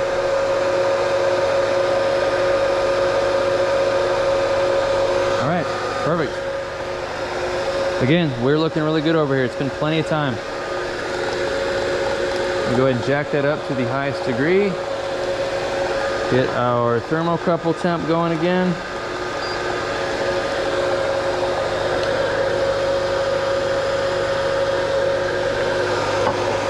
I'm not even quite sure that we need agitation, but might as well.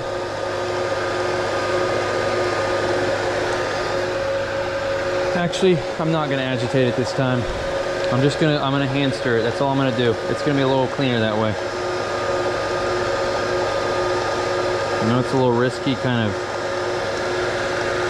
making these impromptu decisions there, but I believe I've done this without agitation before. I think it'll be okay.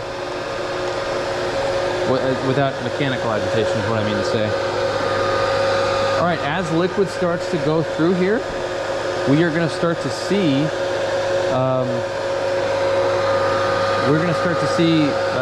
your clean liquid come out the discharge port right here. It will be clear, it will be brown, and it will be juice. All right, we're ready to go. We're definitely ready to go. That right there.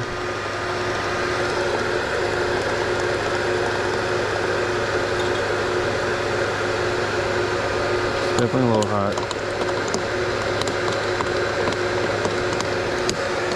All right. Should heat faster because it's less liquid. I'm gonna give that a stir just to make sure it's all kind of good.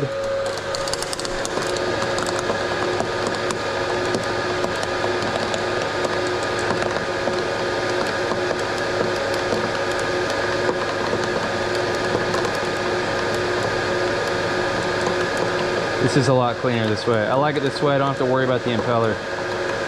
Turns out if it's got good mechanical agitation behind it, then it shouldn't settle. It should take a minute to settle, you know. All right, let's look at this. So we're at about 1300 ml. We'll check it again in, I don't know, say a minute, see where we're at. Nah, give it 3 minutes, see if we kind of come down. Like, I don't know what our milliliters per minute pump rate is right now. We should here in a few minutes start to see clean come through there though.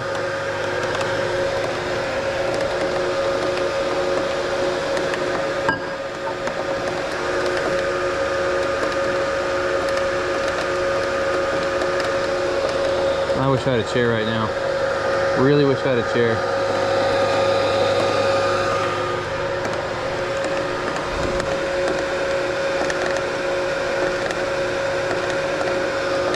So the next thing we'll do is maybe next week, I really need to order those 100 kDa cassette filters or ultrafiltration membranes from Sartorius. I just need one of them. Up to, we're getting close to 40 already. It's more efficient, it's better to do it this way. Less liquid, same amount of steam, you get a quicker turnover of your homogeneous juice to a LPC.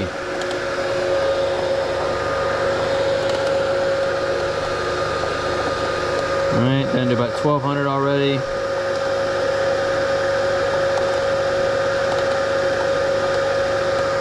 So I'm kind of thinking like what I might do to make this better is get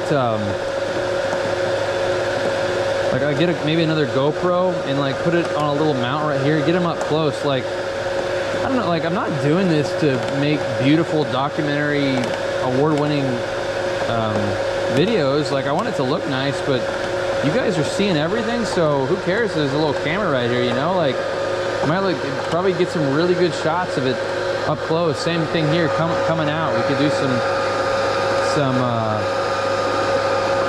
tilted up so you could see the liquid coming out of there. Now, if you look at the first video I did, you do get to see a lot of that, but you know, that first video didn't really set the world on fire either.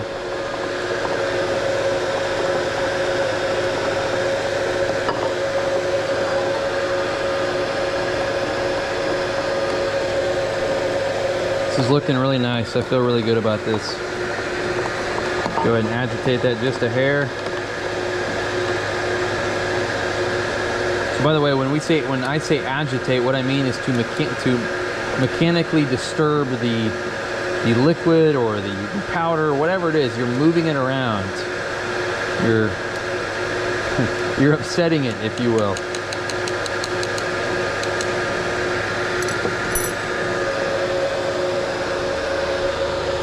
Okay, we're moving along nicely. Okay.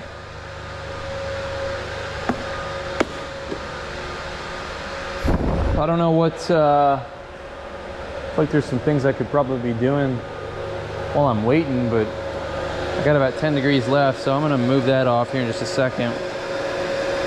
The thing is, I think you're gonna see this really separate in a minute because it's not being mechanically agitated. Let me just move this like so.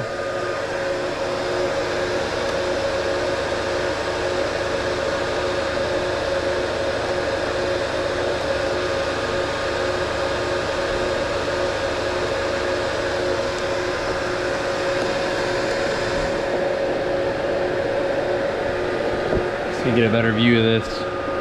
Yeah, you can start to see it.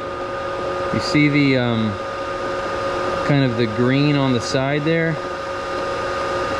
like the buildup. That's, and then you see a little bit of brown in here. That's what that is. You're starting to see some agglomerates, if you will. Definitely, this is moving in the right direction, no doubt. We're absolutely moving liquid off. Now, this bowl, it holds about a liter. So it takes some time. I mean, you got to run through about, you know, we started up here 14, so we might not see anything until we get about right here.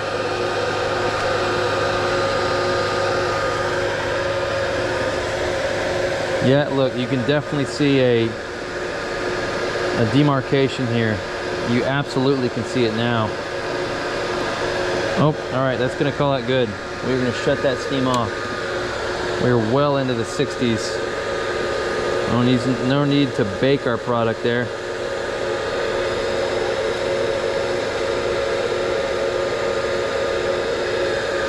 Look at that.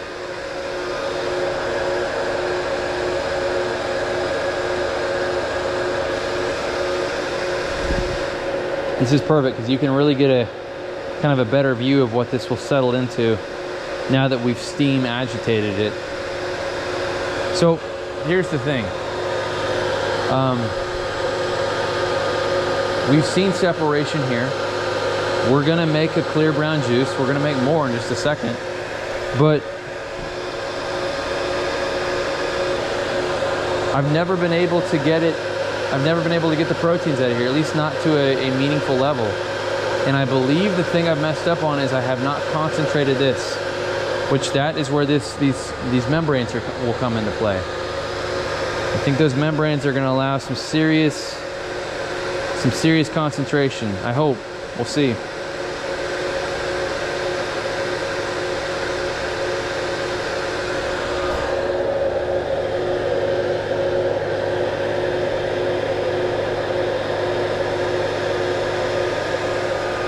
Take this out, no need to keep that in there. Whoa. Whoa, whoa, whoa, whoa, whoa, I'm so dumb. I'm so dumb.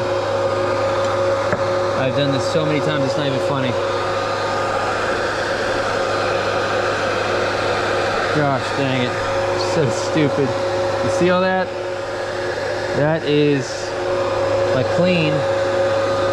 Gosh, dude, idiot. That's my dirty port right there. That's my clean port. I always mix them up. It's easy to mix up. You just look at it and you're like, oh, that's the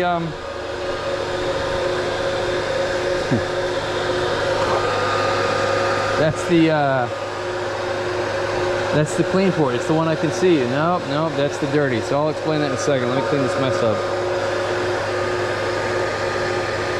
The thing is, that sucks about this, that's good clean liquid. Like, I've worked hard for that liquid, you know, and I just dumped it all over the bench.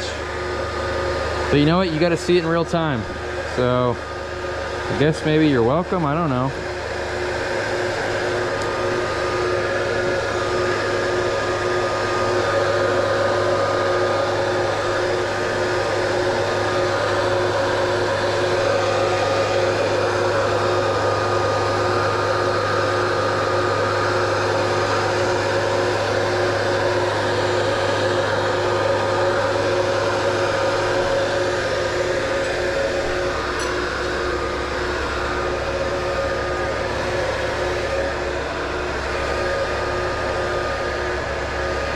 That's as much strong, like so far I'm kind of wondering if that is going to settle anymore because that's looking a little bit different. I think in a good way maybe, I'm not sure.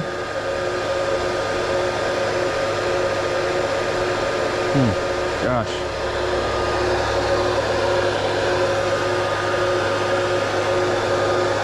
That might be better than what we did before. It's just a little cloudier on the bottom.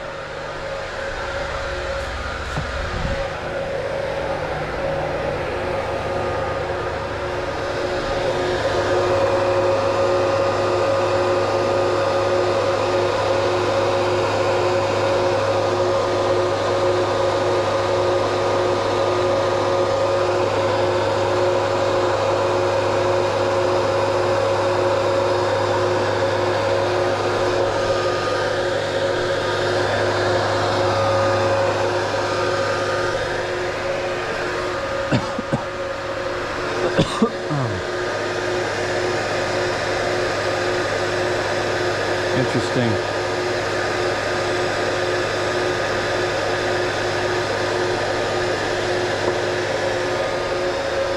Very interesting.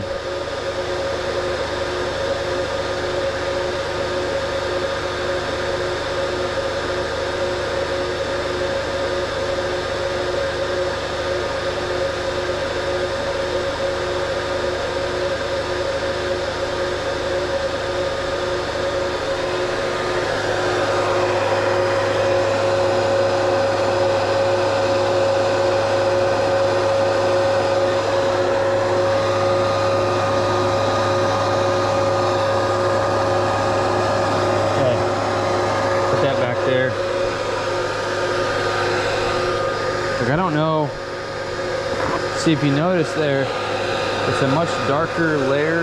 It's a much darker layer over here as opposed to over here. I'm almost wondering if some of that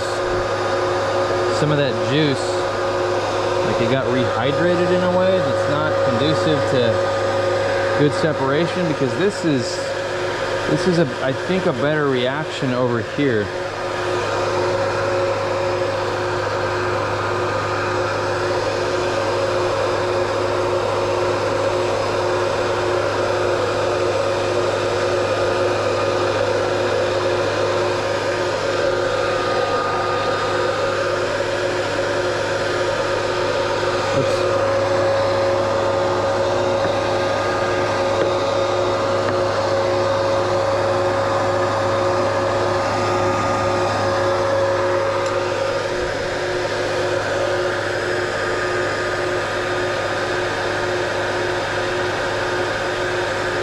Well,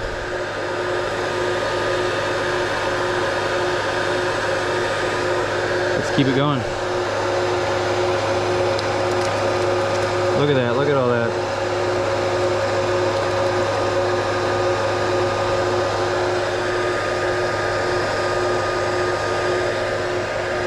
No, I think we did a good separation there, I really do. Like, you can definitely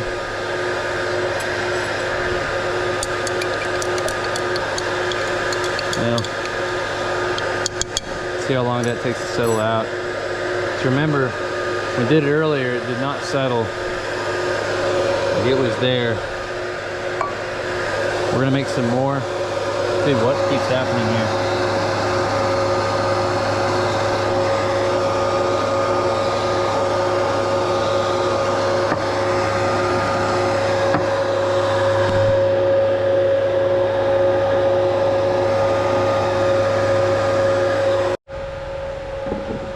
I don't know why these GoPro batteries just die sometimes on you, but mine did. So, okay, I got the pump fixed.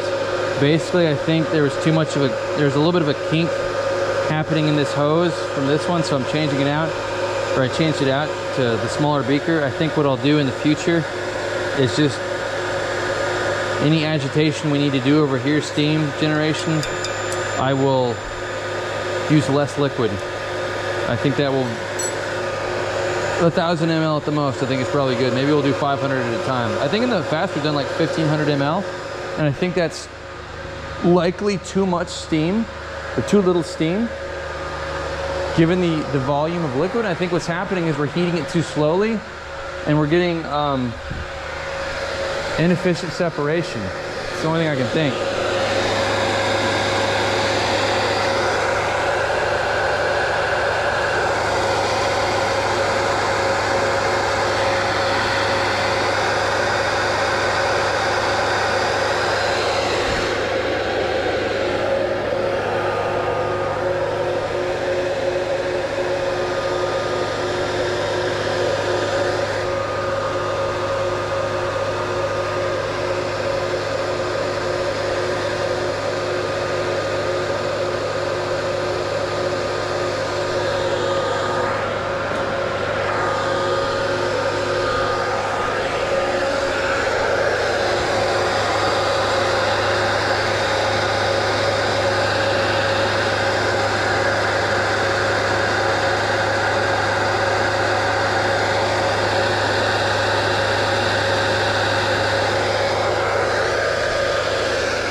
Right.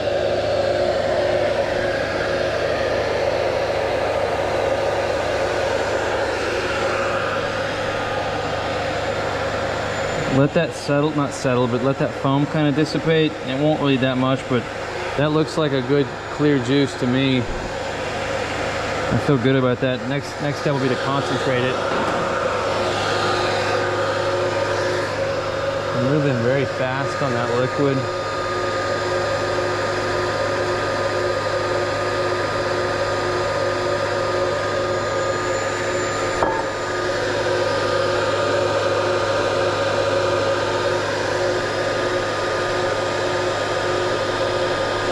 I'm not too worried about it.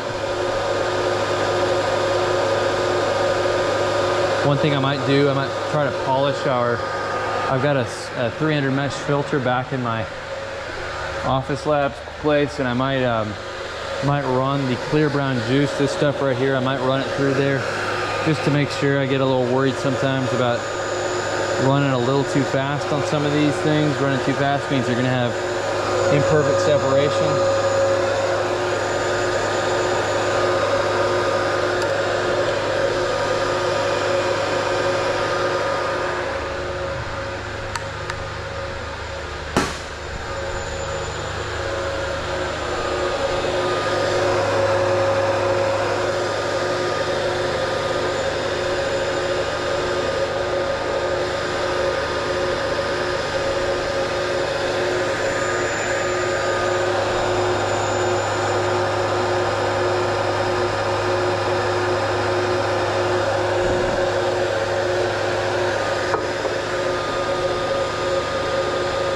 I mean, as long as we keep feeding this thing, we'll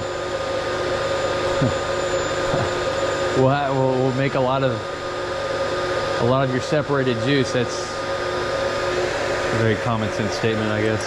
And of course, as long as you keep putting gas in your car, you can drive it. I don't need that.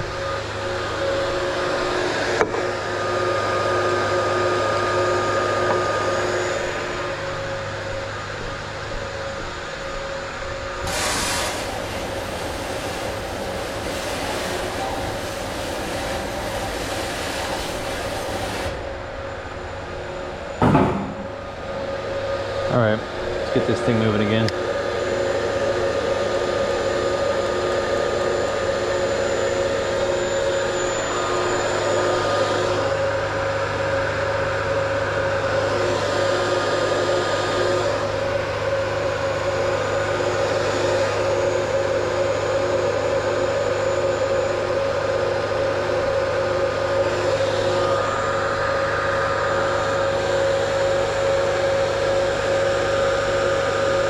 Seeing anything in there? Look at that thing. Little piece of grass in there or something.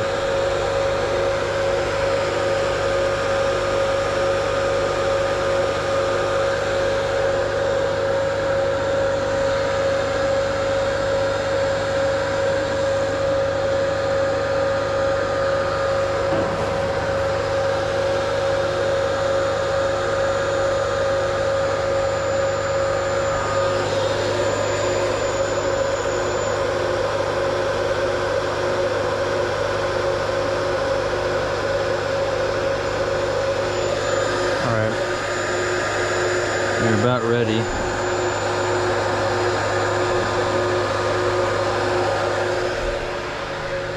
Rinse this thing out.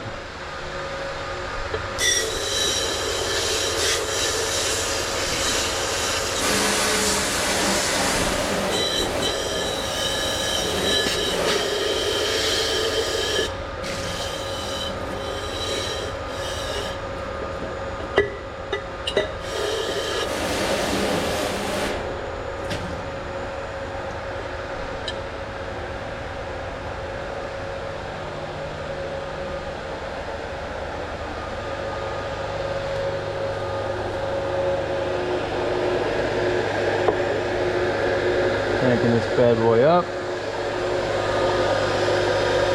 We gotta move. We're gonna run out of juice if we're not careful.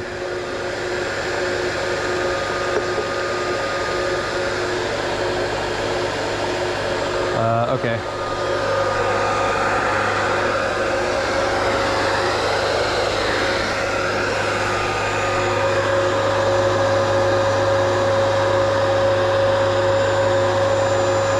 Does this seem familiar at all?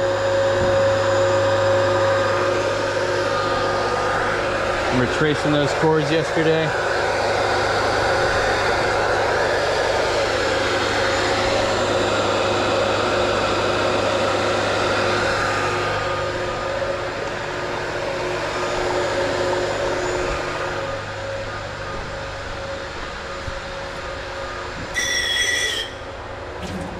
All right, let's try a little experiment. Let's do 500 ml, 500 grams. It's gonna be 25 grams. I just want to try something. Just want to see how this looks. It's gonna be a lot more efficient. Okay. No. No.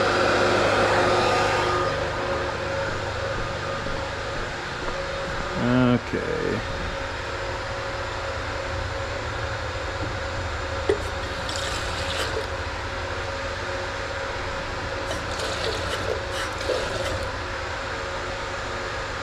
Right.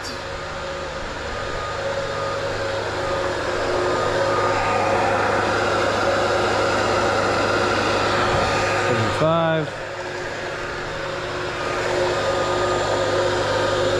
Hold on, hold on.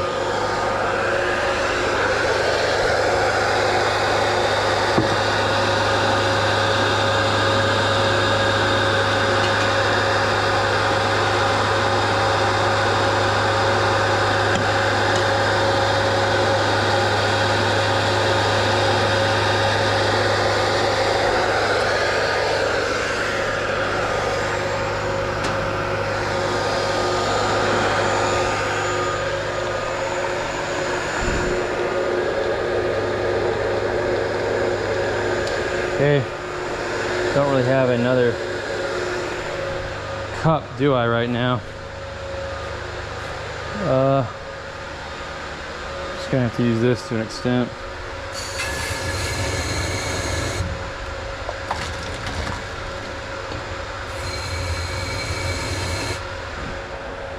Don't love it, but it's what I got.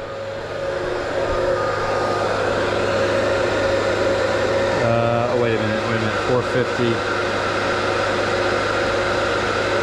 475, 25 or 500, all right. We'll call it 470.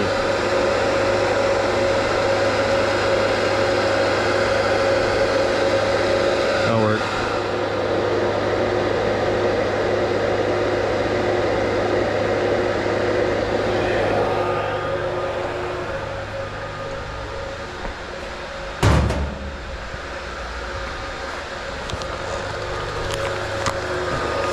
Do 20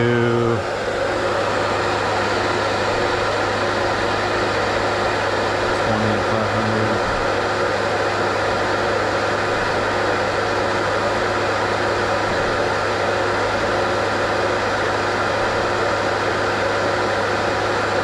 What is that? All right, we're gonna do this to 4.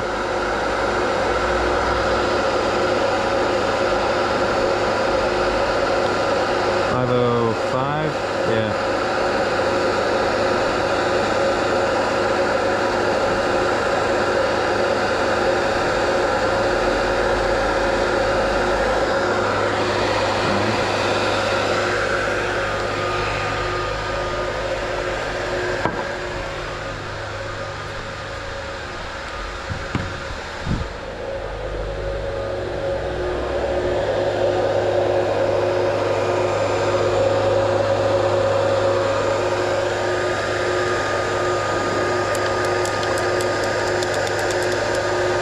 So we do this without any mechanical agitation, given that we're kind of running out of time.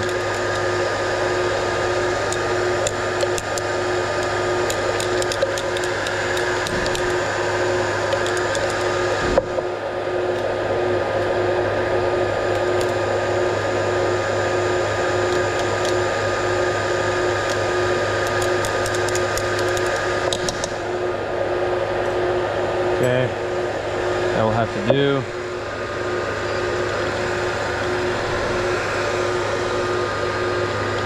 Man, I can feel that steam generating.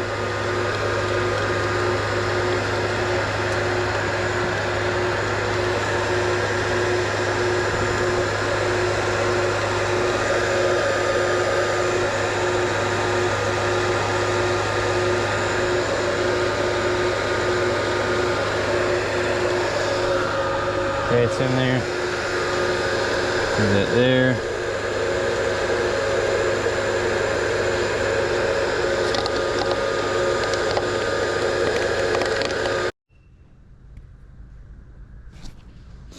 Yeah, I had to go through and selectively delete. Is that good yet? No, not yet.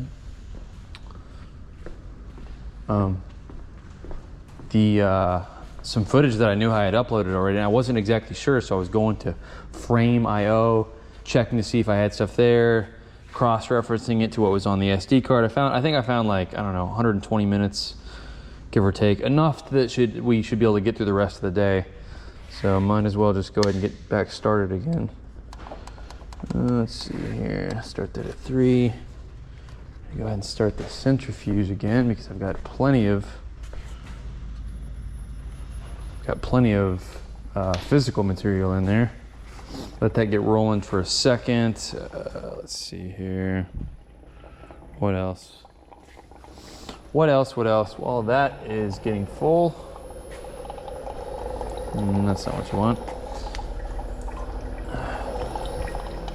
Add some water to the steam generator, I think. Be good.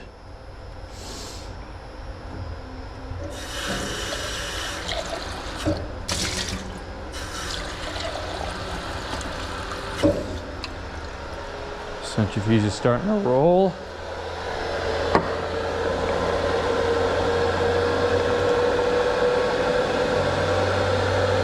Definitely getting low there. It's all right.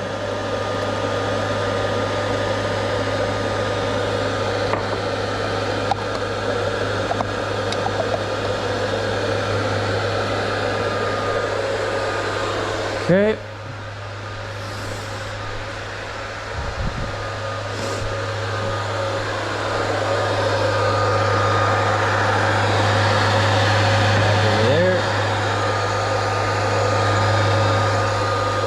By the way, this is when I turned the centrifuge off, this was all the dirty from the dirty port that came out. It's not the worst looking stuff, but we're not going to use it either. And I could add it back in there, but there's really no point in it. Yeah, I guess we can. That's fine. Might as well. It's mostly good stuff, so.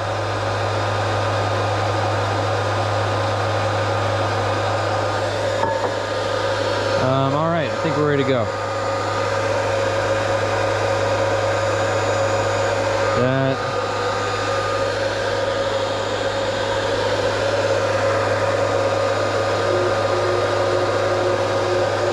Okay.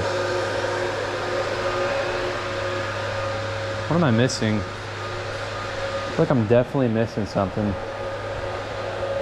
Is it a beaker?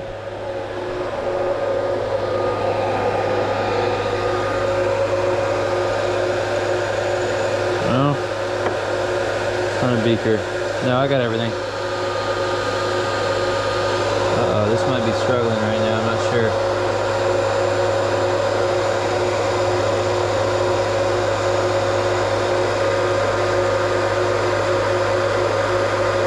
This is definitely struggling, I don't know why.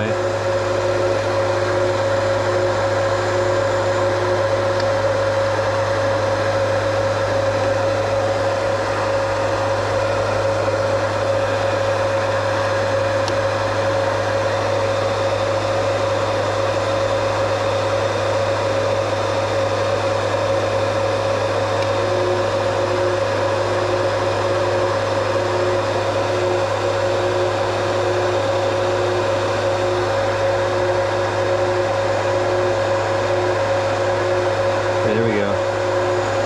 Now it's moving. I don't know, I really couldn't tell you why these pumps struggle every now and then, but they do. That's good. So when you see, like, that's fine, I think, but when you see the heavy back and forth gyration, that's not what you want. That means there's some lack of, basically the way this works, this peristaltic pump works is you've got these, I guess they're kind of like teeth in there. The rollers, and those rollers move along this line, this tubing, and as it rolls, it's like it's pushing some of this liquid up. At the same time, it creates an airtight seal, so you don't get air in there pulling the liquid back and forth. So it's one roller is pressing down and it's making it airtight. So you're holding that line like it's almost like a kink in part of the hose, while the other roller is pushing it up, and it does that continuously. I think I've got that right for the most part. I don't design peristaltic pumps, and I've, you know, used them enough, but I'm not a, you know, not some pumping engineer, but that's just kind of my basic understanding of how they work as I've seen them over, you know, the last couple years.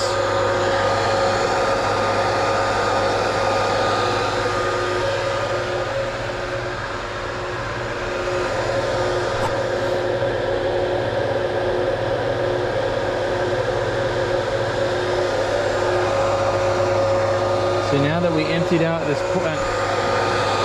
once we empty this out, we got to refill the entire rotor again in order to get clean liquid out of there. If we hadn't stopped it, if we'd let it continue to run, you know, once you hit a critical mass, liquid is just in there, and you're constantly moving some liquid out into the clean porter, into your clean beaker.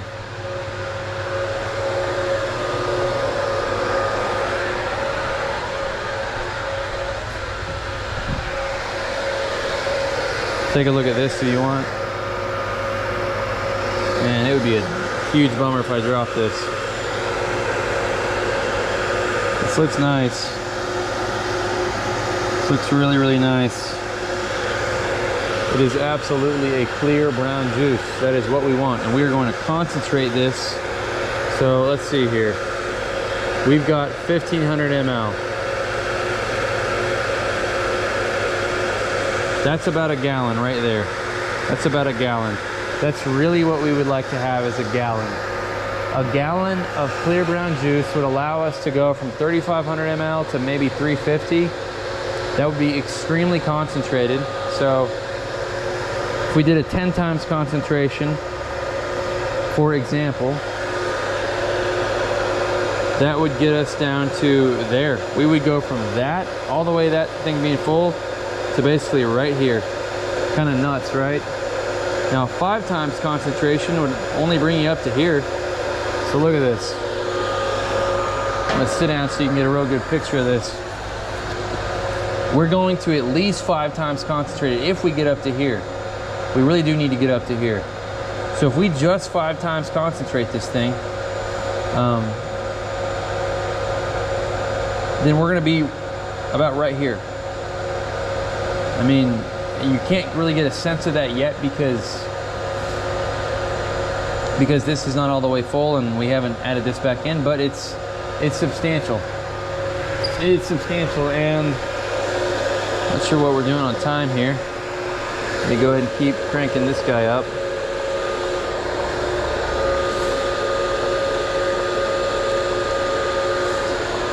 I'm thinking this time I think we'll do 1,000 ml.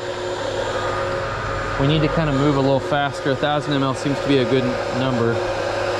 From 1,000 ml, say we get 500 ml of CBJ.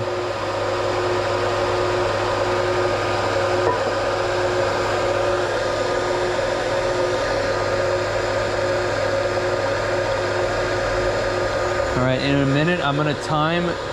Actually, you know what? Let's do it now. Let's do it now. We're at just 1,000 ml.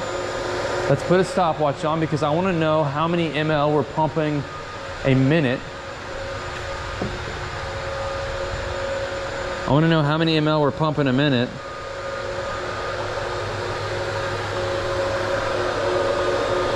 So I can get a sense of how many gallons per hour we're doing. I don't want to exceed the capacity of this thing.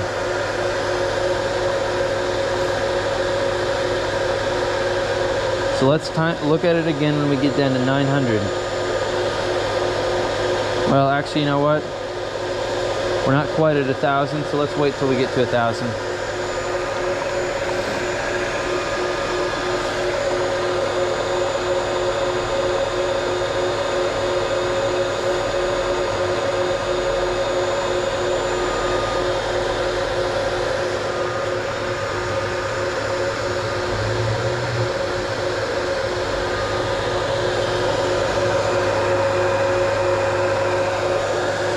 Of course, we're not actually pumping anything. I don't think we are. Nope, we're not. Don't know why we're not pumping anything, but okay.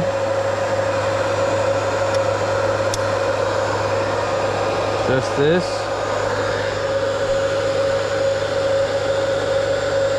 That in there, all right. Okay.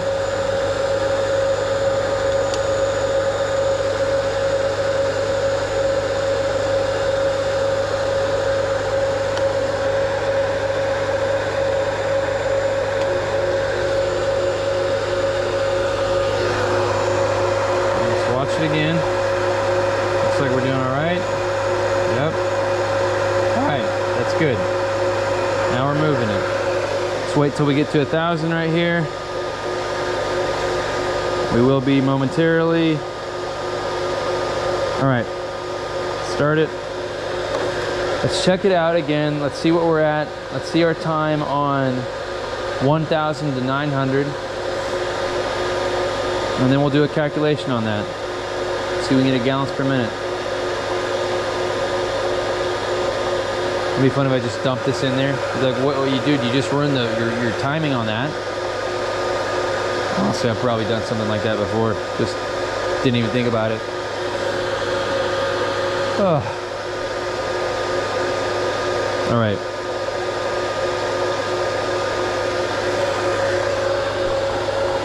We're getting close. We're at about,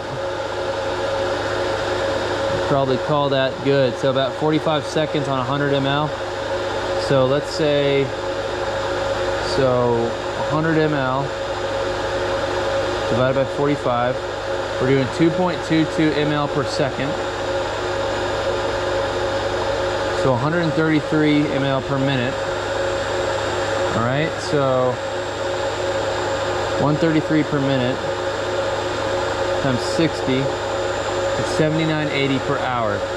All right, so there's about 3,500 ml in a gallon. So 2.28 gallons an hour. We are fine. We are definitely fine. Even if I was wrong, even if it's like 3,700 ml, no problem.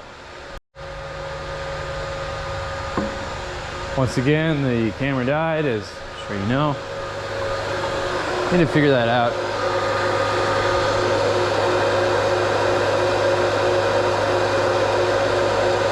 Okay, we're definitely moving along now. Go ahead and dump the rest of this in here.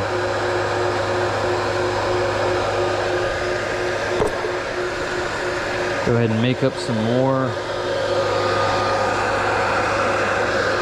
Rinse that out.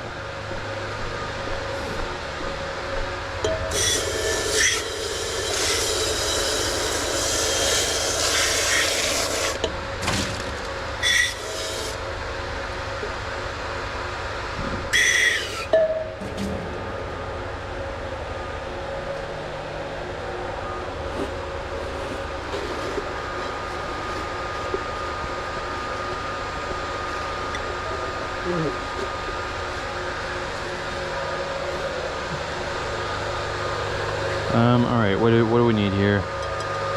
We're gonna do 1,000 ml, and so we're gonna do 6% on 1,000 ml, so that's gonna be 940 plus 60.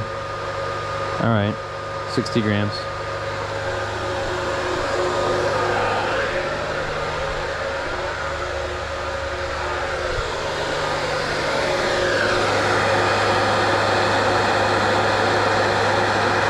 Okay, very rude.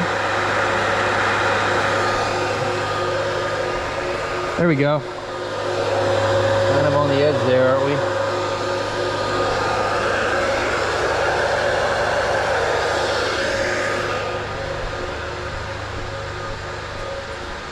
Wait, gotta tear this. If people knew what I was doing, they'd be like, no, you did tear it, don't go back.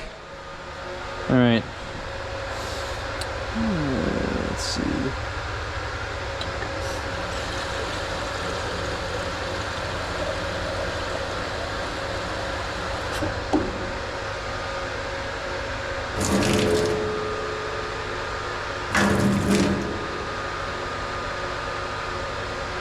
might be right on. Remember we want 940, I believe. That's kind of our goal. It's 837.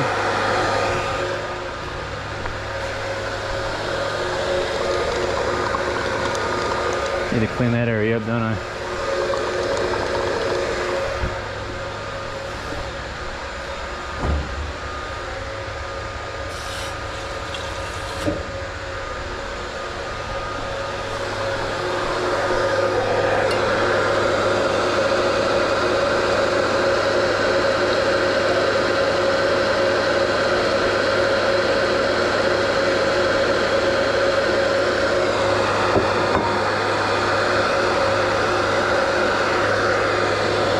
Touchback.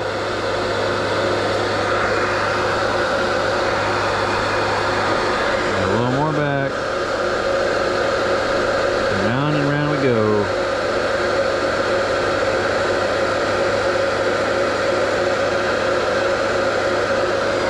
All right, whatever, fine.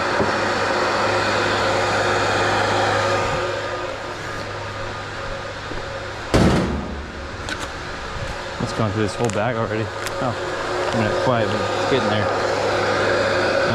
Just over 1,000.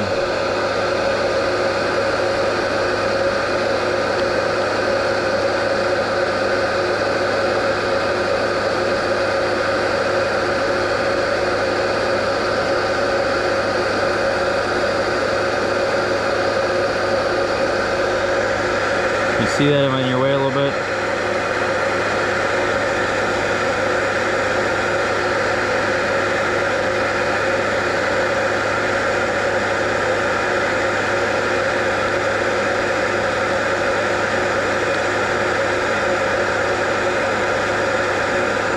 Perfect. That'll work.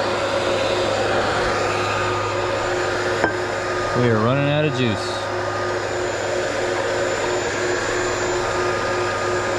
We are running out of juice.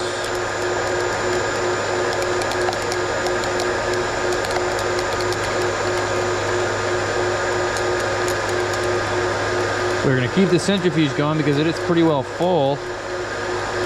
No reason to stop it. Now that pump is pissed off because it doesn't have any more liquid. Nothing I can do about that right now though.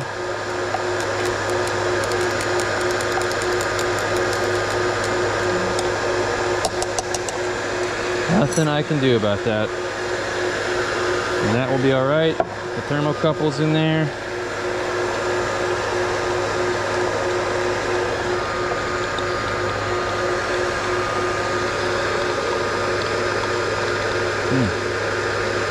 Gosh damn, that's hot. Sorry, that's hot.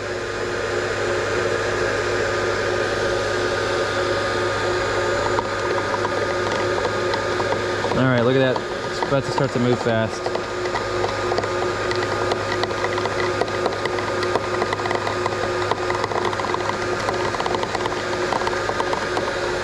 Yep, all right. Let's try to clean this up a little bit. We got like 2 minutes before this goes crazy. And there's a bit of a mess going on here, no doubt.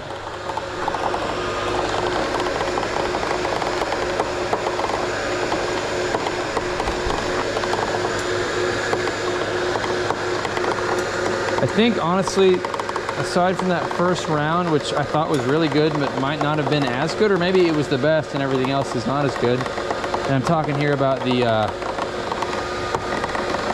first 60C, about 1,400 ml of green juice that we agitated with steam. It had a very clear separation. I do wonder a bit if that one was actually messed up. It's because the rest have been a little bit more cloudy on the juice.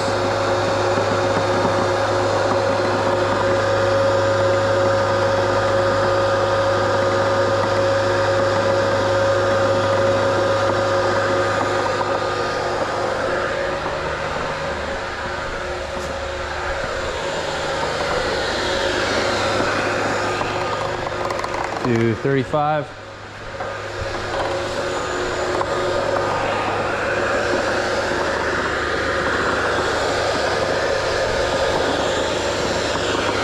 ahead and dump that while we have it.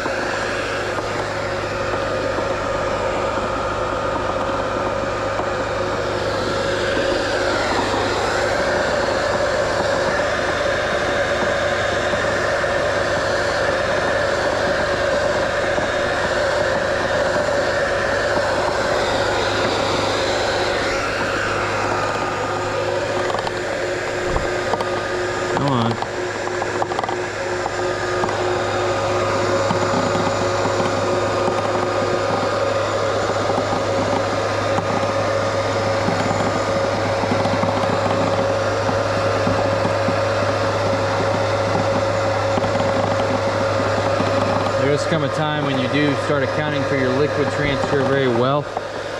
You don't have any spills, but I have not reached that time. And I don't know that I ever will.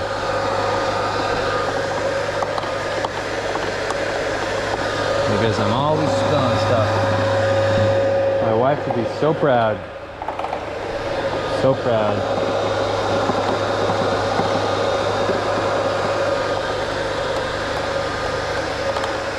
All right, we're up to about 45. We got about 15 degrees to go. Go ahead and get this guy moving again. We'll wait. Whatever.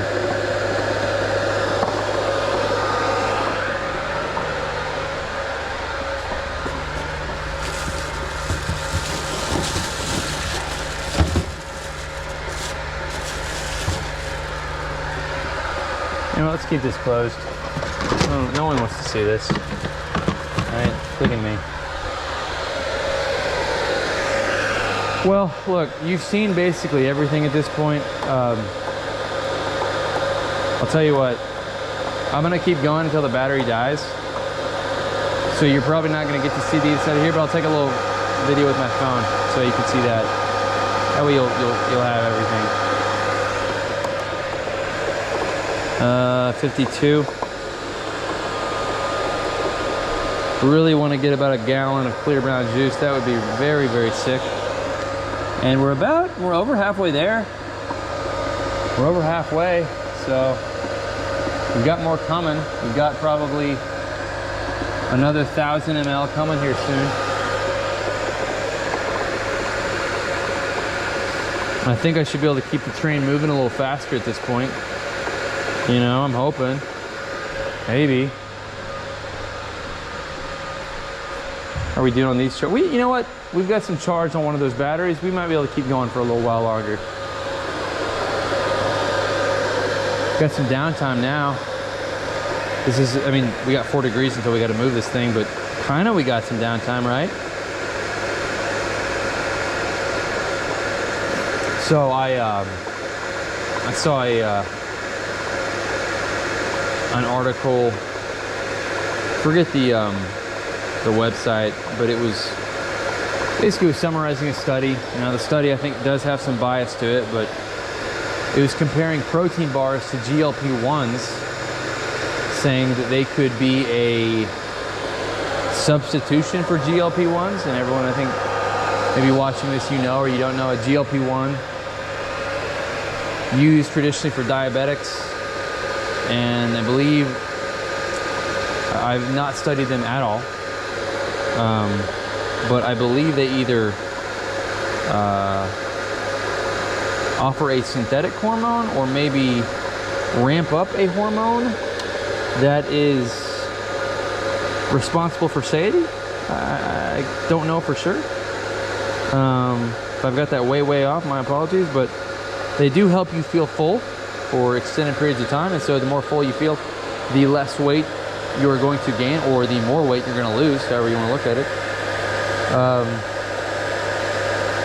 And what this study is supposing or theorizing is that protein bars can help one feel full, specifically collagen peptides within those protein bars. Now there's a company that funded this that does produce collagen, so there's some bias in there, but I think the study was, I don't know if it was well done, I haven't looked into the study, but to me it's a very, like, it's very plausible to think that protein could, collagen specifically, could help in feeling fuller. Now I have some bias towards collagen as well. I'll tell you more about that later. So I've got some bias as well, but I think peptides are amazing, and I would not be surprised at all if they could be a natural substitute for GLP-1s. Not one bit.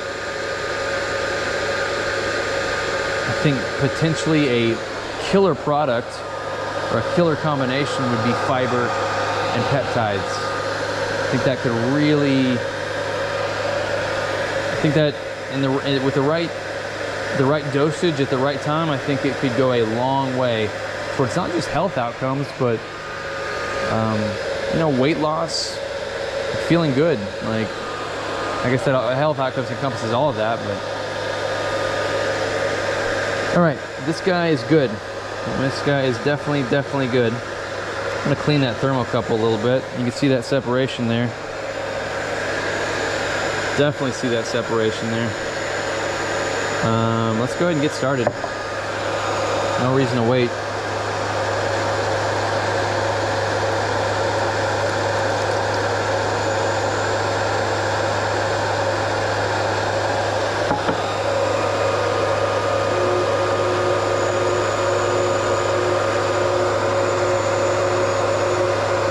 And I don't know why. I really don't know what happens here. It might be something in the tubing. I don't know. But you let this thing go for a minute too long, or sit, and it does not want to pump.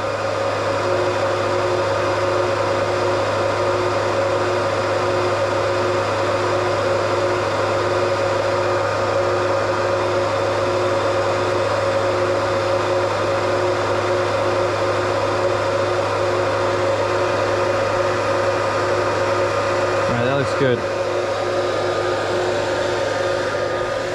We're gonna make some more in just a second. If I had longer tubing, I'd be pumping out of this, mixing in that. I don't have that though right now.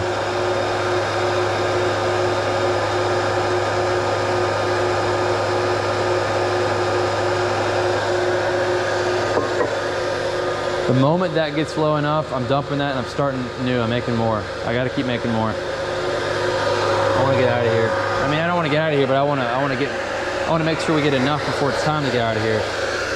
Frankly, I could stay in here for hours, do this kind of stuff. Didn't show you this yesterday, so this is anti-seize. My dad calls it never seize. And this is food grade. Like, this is the only food grade stuff I've ever found. But essentially, what you do, actually, you know what? I'm not gonna do that. I don't want to take this off. I can do this though. Hold on.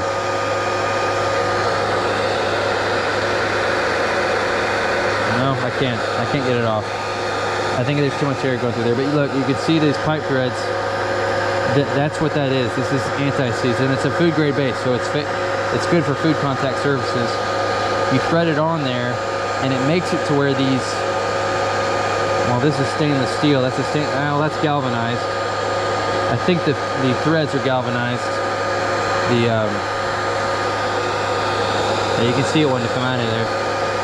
The barb itself is stainless steel, but basically, I think this is galvanized. It shouldn't seize up on you, but what this prevents is the threads locking in there permanently. Like, you can't get it out. This gives it a lubrication to where if that stayed in there too long and you had to wrench on it to get it out, it's not going to get stuck. I'm telling you, the last thing you want is a nut or a bolt to get stuck. Can't get it off. You got to cut it off.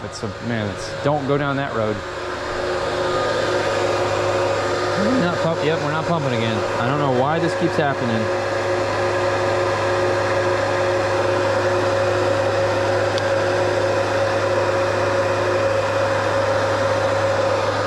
Hold on.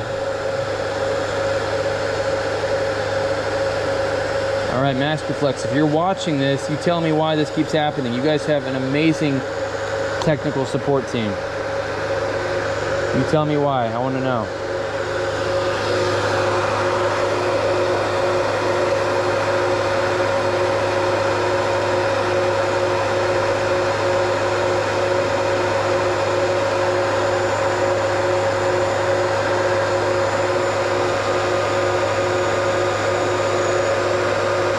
Okay, we're in good shape here.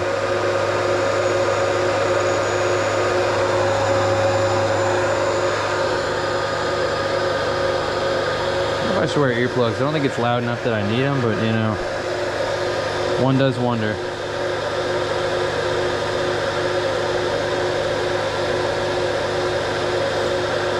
A gallon. Go ahead and clean this jug out, I guess.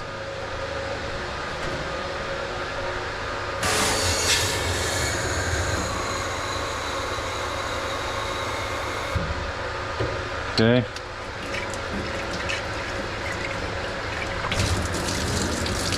Well, shoot.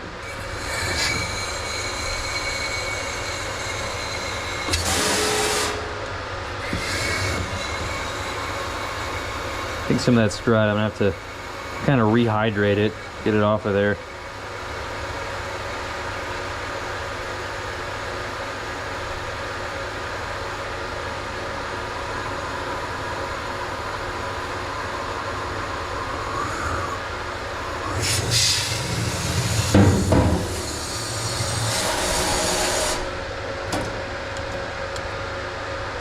Wait a minute.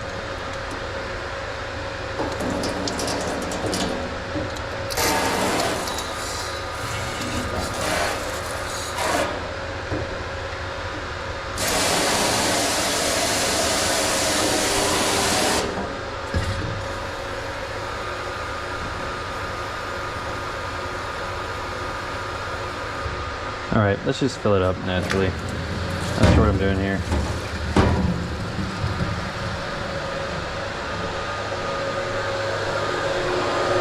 All right, now we're starting to take it down. This is all the leaf protein concentrate. Look, this is really good stuff. This, we're talking vitamin A, vitamin C, vitamin K. You're gonna have some magnesium in there. You're gonna have little bits of selenium. It's really good stuff. Not to mention it's probably 48, 49% protein. That's incredible. That is a heck of a product right there. I would like this as well, but here's the thing. Like there's two levels to this game of protein fractionation from green juice. One is this, the leaf protein concentrate. The next is the Rubisco, the wild rabbit, the one we're all chasing, or the one I'm chasing. Uh-oh. Little fountain over here.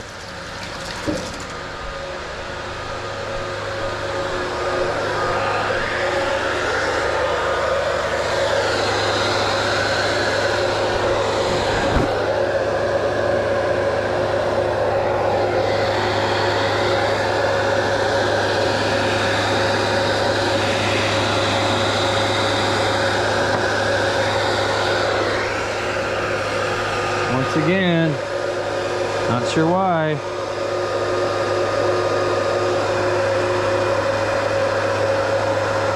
I do not know what is going on. I just think I need new tubing. I think this tubing is worn out. It's the only thing I can think of. That's my only explanation. Again, Masterflex, if you're watching, you tell me why.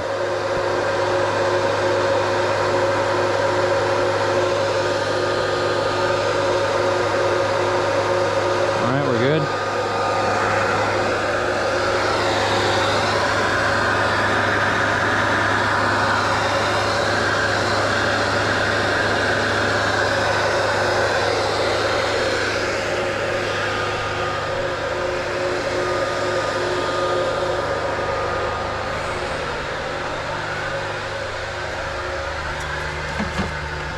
Another one I read about today was Z-Biotics. Now, I don't know what I think about this yet. I don't have a strong opinion on this. I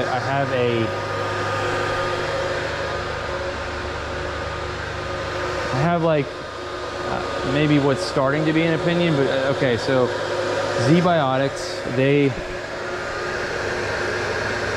make genetically engineered probiotics, and so basically a genetically engineered bacteria. And I think the concept of this new product that they're doing is really cool. I think honestly there are some brilliant scientists on their team. Their CEO, I'm sure, is brilliant. And what they're doing is they're taking a genetically engineered bacteria, and again, I barely have scratched the surface of this, but it's being bred to consume sucrose, or I believe it's fructose. Maybe it's just, I don't know. I don't know if it's a specific sugar molecule, fructose or sucrose. Maybe it doesn't even matter. I think it's sucrose. Sorry, I'm starting to ramble on here. And so here's the hypothesis. They believe that we don't consume enough fiber on a daily basis. I would tend to agree with them in a big way. First video I did, I talked about Dennis Burkett. Now he said the same thing. A lot of great reasons as to why. Anyway, not enough fiber being consumed on a regular basis. And so why is this making a mess? Gosh damn it. Losing all that great juice. Excuse me. Not enough fiber being consumed on a regular basis. 95% is by their numbers. And they claim that this genetically engineered bacteria will take sucrose that we are all consuming on a regular basis and convert it into leaven, I believe. An extremely rare form of fiber that we don't really get in the West, just given our diets.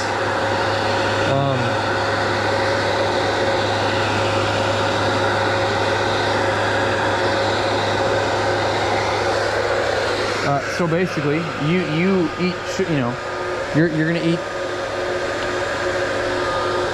part of the standard American diet. We all do that. You're going to get a lot of sugar because of that.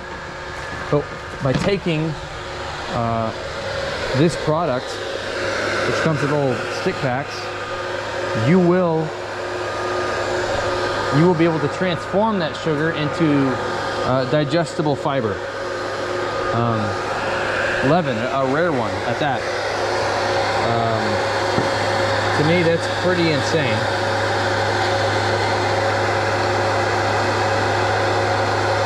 That's pretty insane, but my worry is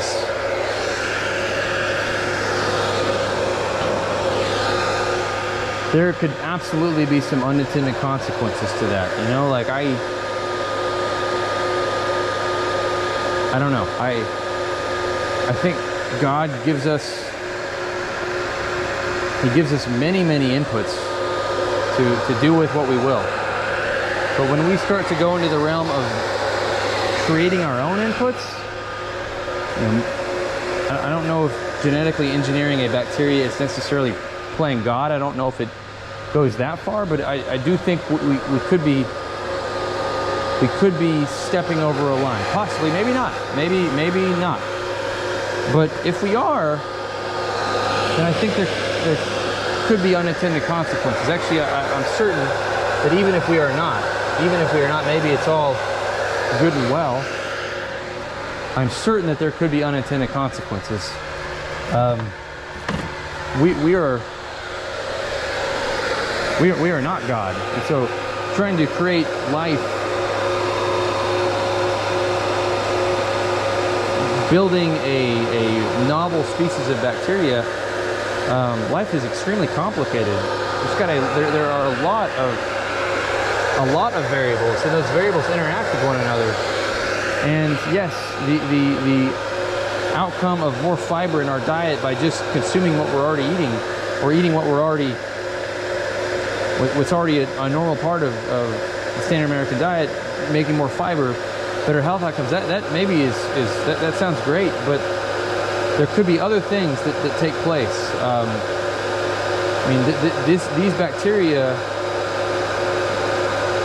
they could potentially go other places besides the gut.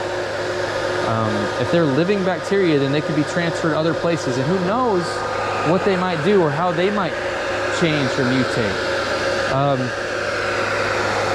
I don't know. Again, I honestly, hats off to that team. I think it's brilliant. I love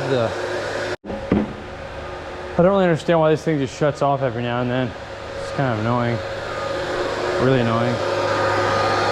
Okay, 60 grams of our powder.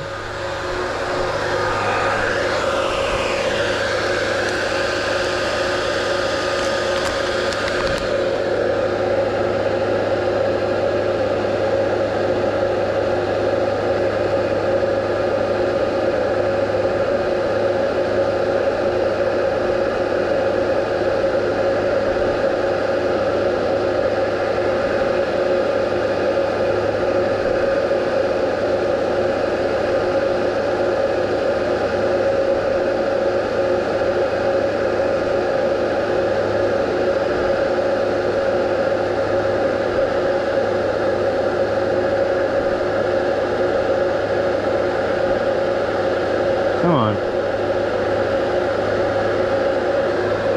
There you go.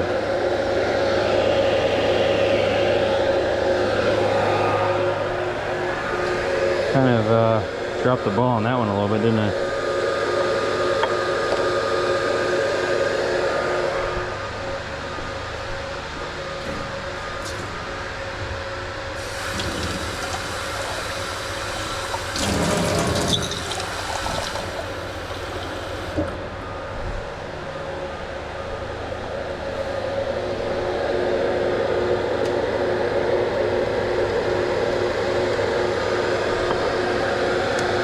Try to speed this one up a little bit.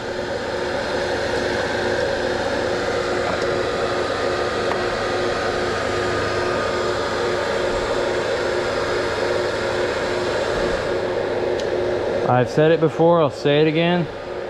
And look at the end of that. That's just steam coming out of there. Food production is a mess. And I know I got that in here, but it's a mess. There's no getting around it. And now we're out of liquid.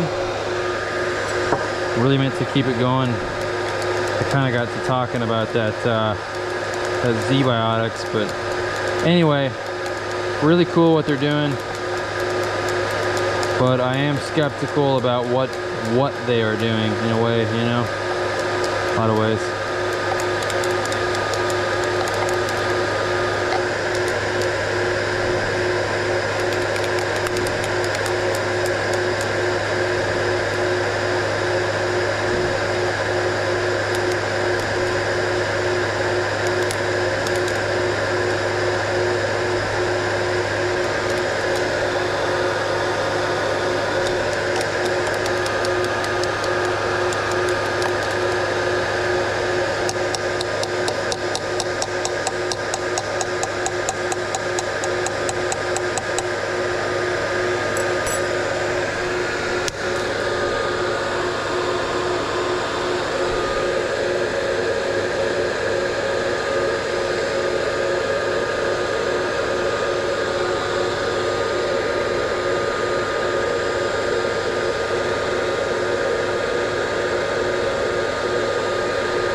Okay. So we'll go ahead and dump this guy while we have the chance. This one's getting heavy. We're not careful, I'll shatter all this everywhere and probably see me throw my GoPro.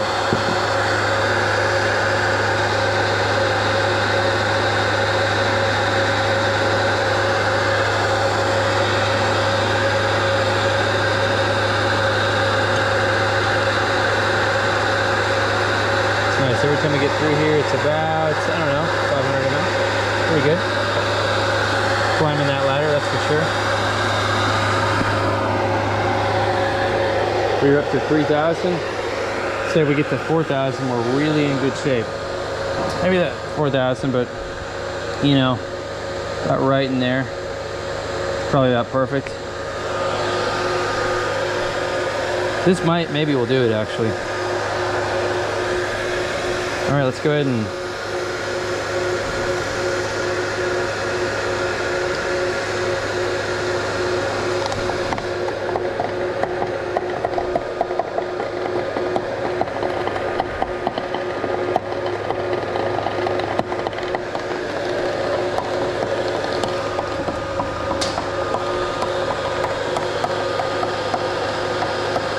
I think I made a whole gallon of clear brown juice before, and I was kind of slow playing it.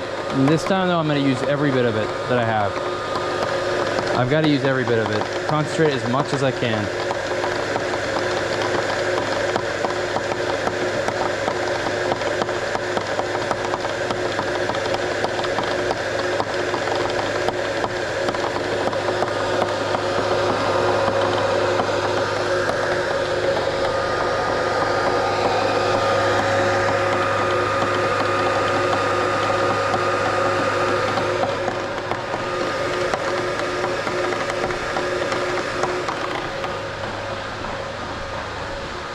was not really charging earlier. Like, I don't know, this guy doesn't seem to want to charge at all.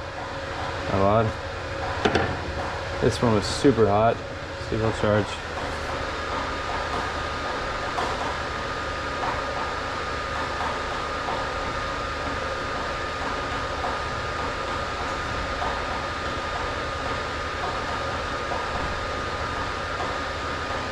Okay, we still got some juice. We might be able to make it through a little longer.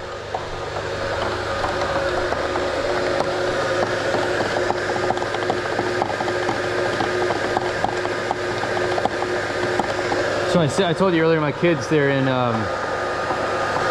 they went to see their grandparents for the weekend, and I don't know, I just my wife and I were talking about this, it was just kind of bummed, like, you get to the point, like, you know, it's definitely times when you want to break, you know, but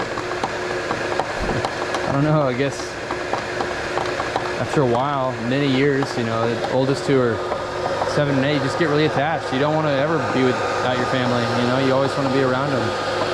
And I just like a super, again, I know, like, we never get breaks, we almost never get them. So you'd think I'd be excited to have a little break, you know, it's not all my kids, but 2 of them, but no, we're not at all, you know. But it'll be good. Spend a little time with the younger ones. Do some like, you know, special stuff with them. They kind of, you know, we have some. So you always want to take advantage of that time you get with the more one-on-one time you get with your kids. I've kind of realized that's important. Like, I've started to just recently. Like I'm always with my kids, you know. Or not always, but you know, when I'm with them, we're hanging out, we're having a good time, but I've realized, like, I'm watching all of them grow up, and I feel like I'm with all of them, but I'm never with any one of them, if that makes sense. Like, my oldest, Thatcher, like, I can't believe how old he's 8. You know, I can't comprehend it. Like, he was just a baby. Like, in my mind, he was just a baby, and I don't know where the time is going, so I don't know, even though I see him all the time, I'm with all my kids all the time, we do stuff together, I just feel like we've got to have more one-on-one time. Like, we can talk to them and, I don't know, ask them about, like, the things that they're thinking about, the things that they're worried about, the things that they're excited about, the things that are bothering them, the things that they think are cool. I think it's hard to get a lot of that in a group setting, you know. It's really important. I know that it's really important, and it's one thing I'm trying to do, trying to get better at. My oldest, he's really into, I know a lot probably don't care, but he's really into fantasy football, or not fantasy football. He's into football, and he wants to play fantasy football this year. And so we went to go eat the other day, and I had a little atlas for him. Atlas, what am I saying? Not a map book, an almanac, an atlas. I had a little almanac for him, and he was going through and kind of trying to create his draft board and trying to get a little league set up for him so he can play. He really wants to play. I just started playing in neighborhood league for the first time a couple years ago. I'm like, dude, you don't want to play this.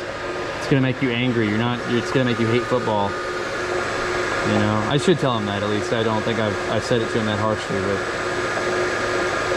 I'm playing this year. I'm doing fantasy again this year. I don't know why. I wish I wasn't. I wish I wasn't, because it makes me sometimes root against my own team, and that's just like, what are we even doing at this point? You know. All right, let's see here. We're almost done with this batch.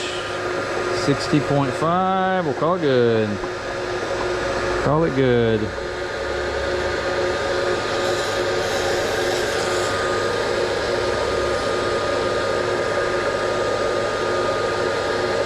that guy out. Let that sit for a minute.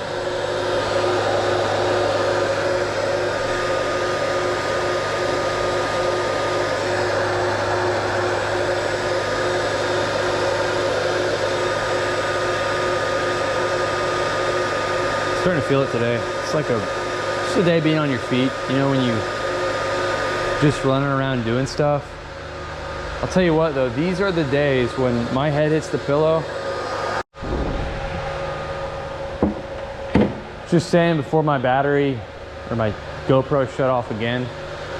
But I was just saying, these are the days like, you know at the end of the day you've done a lot. Like my head hits the pillow and I'm out, I'm done. Like it's a well-deserved, like, you're going to sleep and it's, you know, it's well-deserved. You're like, I've done everything I can today. I've done enough. All right, this is ready. This is definitely ready.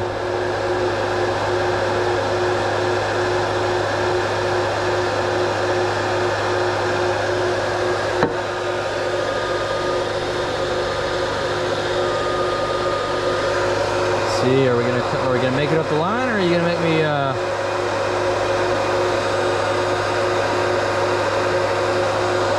say that's a no so far?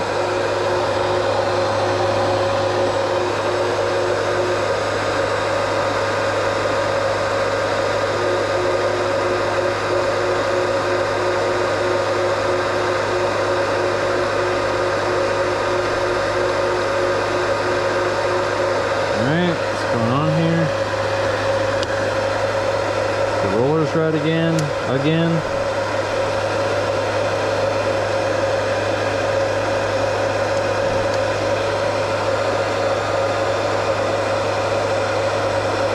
There we go. That feels good.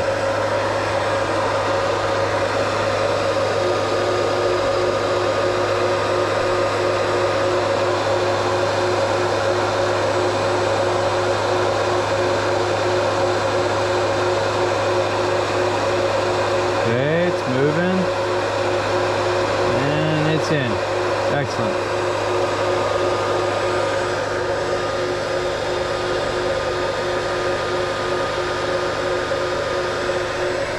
I think we're done making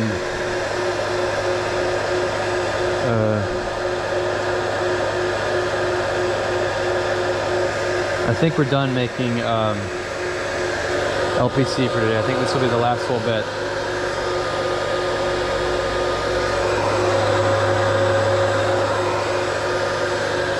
I think it's going to put us over easily. We've got that. We've got a bunch that's in there. We're over 3,000 already. We've probably got another 100 in there. This is going to put us maybe in the 700. Yeah, we're going to be good. We'll probably be at, well, we're trying to get to 3,700. We'll be close. We'll be good. I do really need that gallon though to get cleaned out. I can always put it in this carboy right here. Pretty sure this carboy's clean.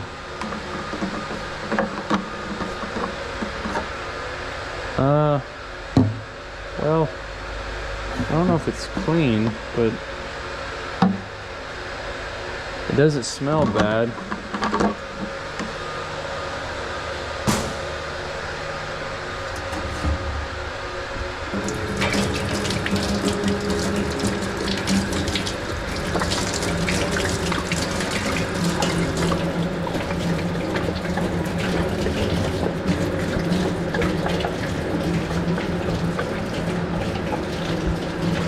Man, I'm super hungry right now. I am super hungry. No lunch today. No breakfast either, so that probably has something to do with it.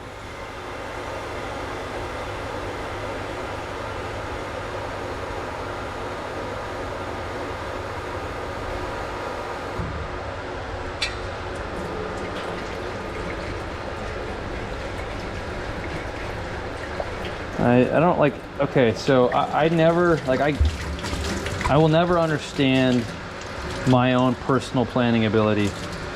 Like, okay, here's a perfect example. I have this cleaner. It's this long, flexible bottle cleaner. Like you use it for things like this, where you got a small opening but big surface area. I saw it in my old office lab like 2 days ago. I was holding it in my hands and I was like, no, you know what? I don't need this. I don't need it. It's fine. And it would have been no big deal for me. As I was saying, it would have been no big deal for me to grab this brush, and I didn't. I just like, I don't need it. But even knowing I didn't need it, I could have known that I might need it. You know, I could have known. I don't need that anymore. Definitely don't need that. Oh my gosh, that is going fast, fast, fast. All right.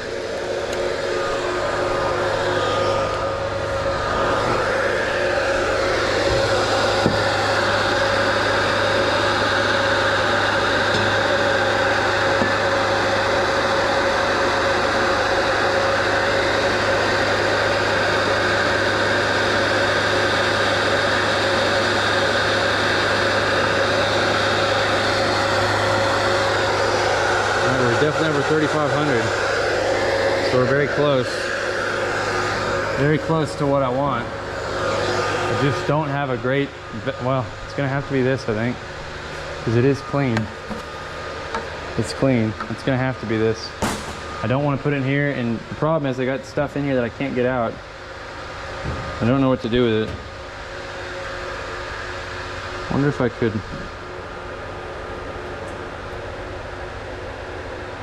Yeah, I'm gonna have to get the brush.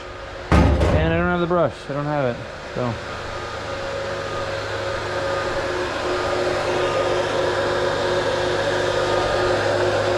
Oh wait, let's add that in there.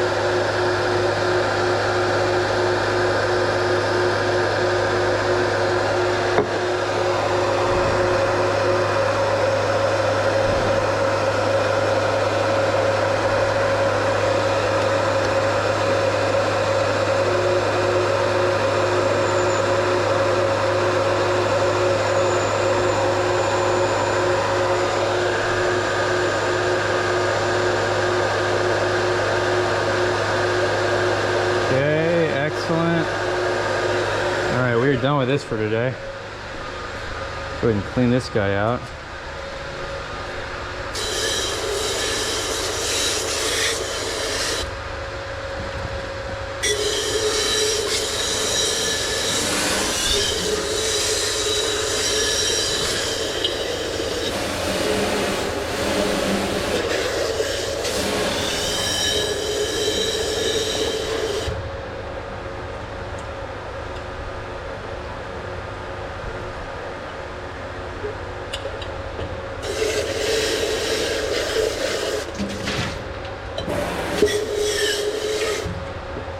Well, you know what? I might not have brought my brush, but at least I brought my other carboy, which is clean-ish, cleanish enough.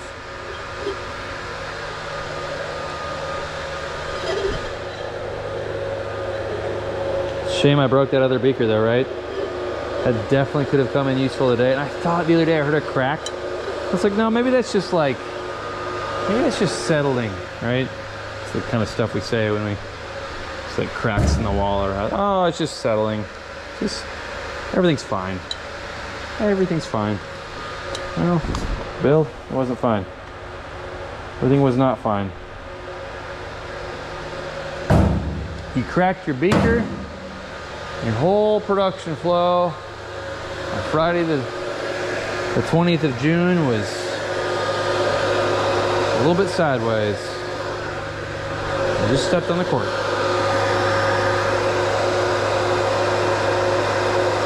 Now we're in good shape here. We're in good shape. All right, the next thing I want to do is clean that tubing off.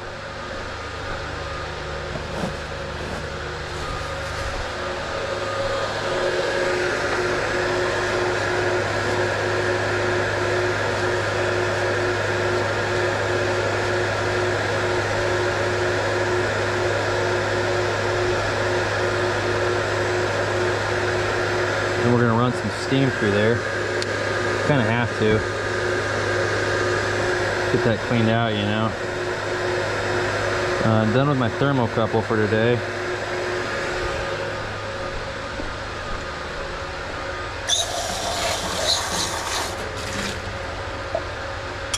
I will clean that sink area out before I go.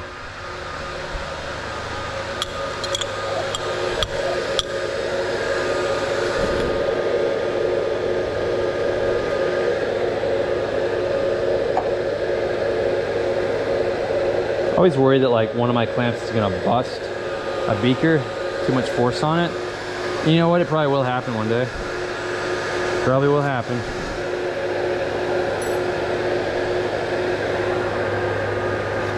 This thermocouple was a star today. Just crushing it, man. I mean, this thing did it all. Like it got in there, wire and all, and said, hey, you're 45C, man. You got 15 degrees to go, you're all right. Don't fret.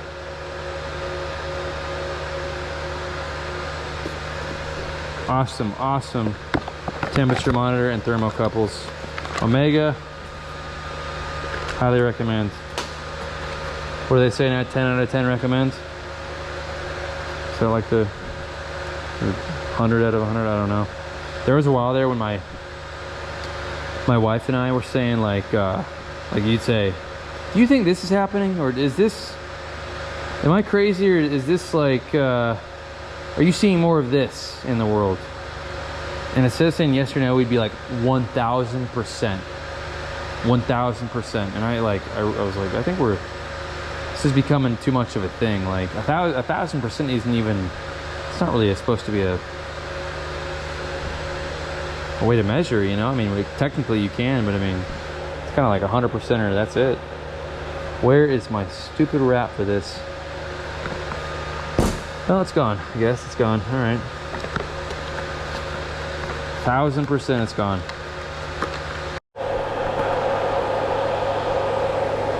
All right.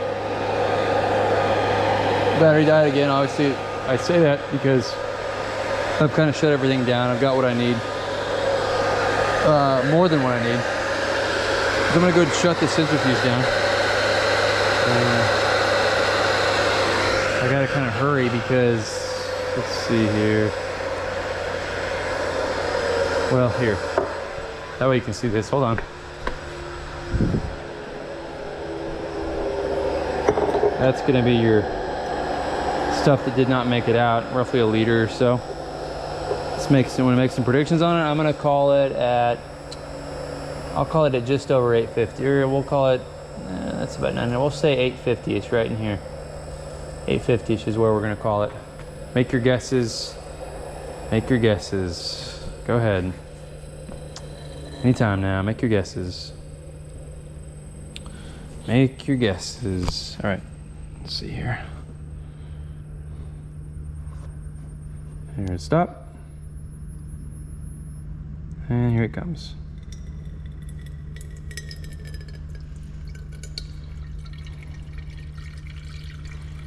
Okay, I'm not looking real good for the 850, am I? Well, I don't know. It's a pretty strong stream. We're at least halfway there, but I don't think we're gonna make 850. It's like the last time we made about 850, but well, that's good. I'd rather have less in there than more.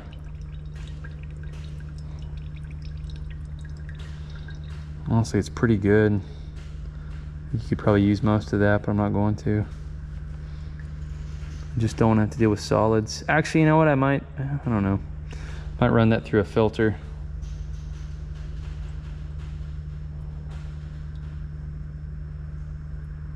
Okay.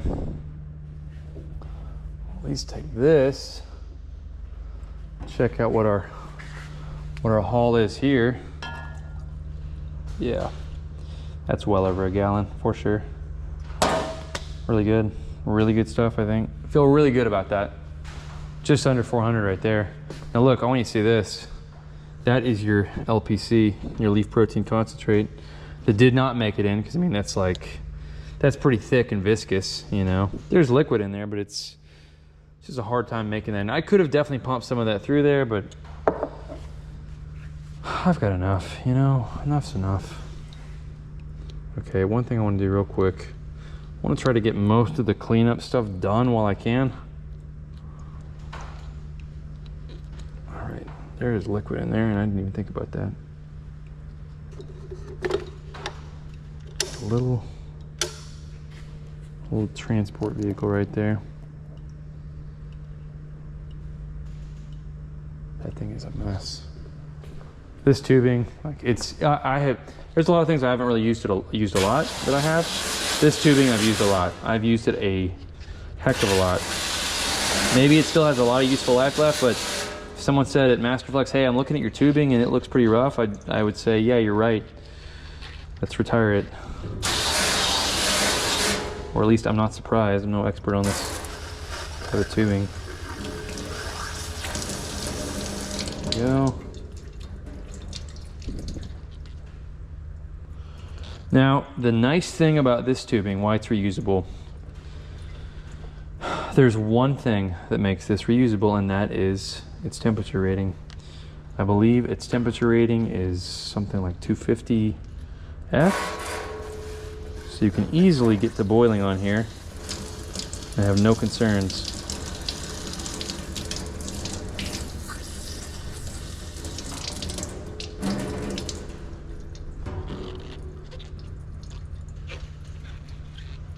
Yeah, okay. We're gonna sanitize this real quick. I keep saying weird. I don't like, I don't know. Maybe that sounds weird, but I'm not, there's no one else here, you know. But maybe that's, I don't know, maybe that's better. Okay, where is, there it is. It's my barb.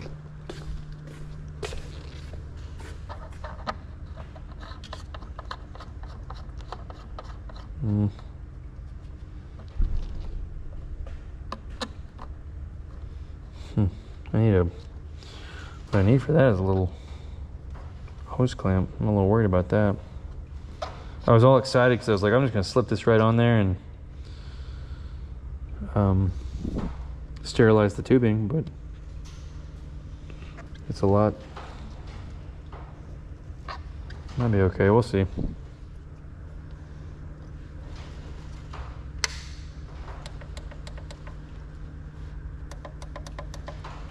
We will see. Maybe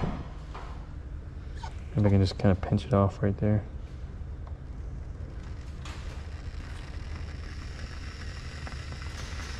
Here, you know what? I got an idea. Let's do this. Let's do a little makeshift hose clamp.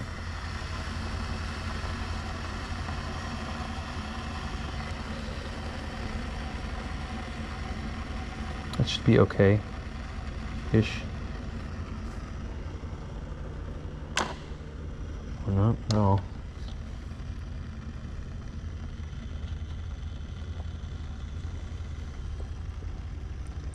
It's working, coming through, some's coming through. Okay, while that's going, take a look at that stuff. I'm not even gonna try to put that down the sink because that's a clog waiting to happen. But look at this. Golly, man. It smells good. I would definitely consume this stuff. Like, I know it sort of doesn't look palatable right now, but you can make anything that's good look unpalatable, and food production can do that. That's kind of why I think when people say you don't want to know how the sausage is made, it's because before anything looks good, I don't know, it's like artwork. It really is. Like, it doesn't just appear nice. Like, it takes effort and work and energy to get something to look good. Even if it already is good, to make it look visually appealing, that is hard. And to do it on a basis of scale, that's even harder. That's the challenge right there. And then to sell it in an industry that is extremely competitive, that's even harder. But I love this industry, and I'm extremely grateful to be competing in it, so I'm not complaining.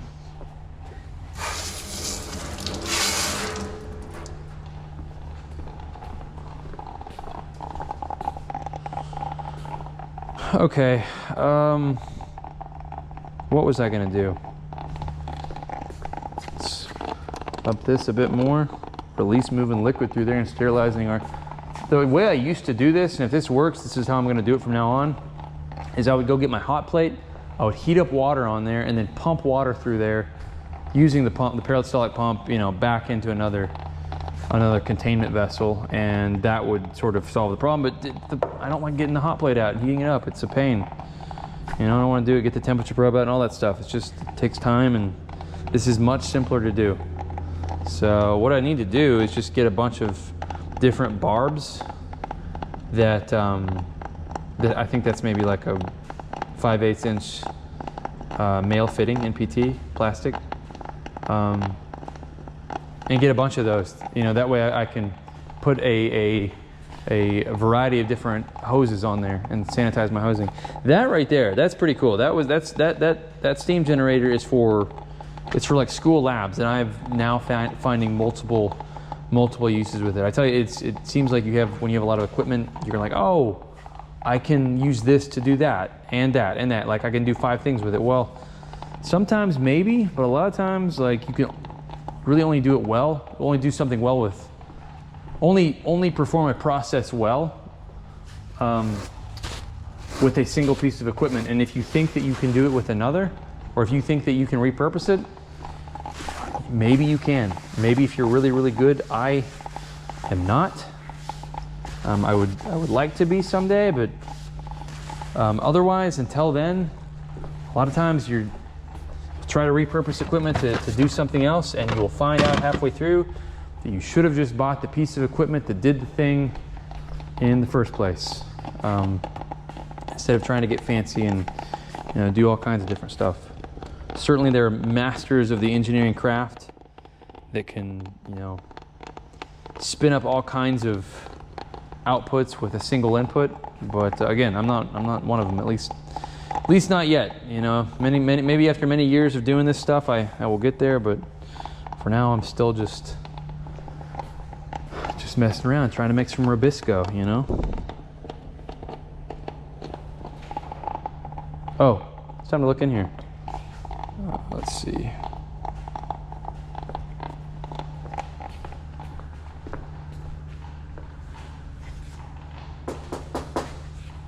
I just want something to open that.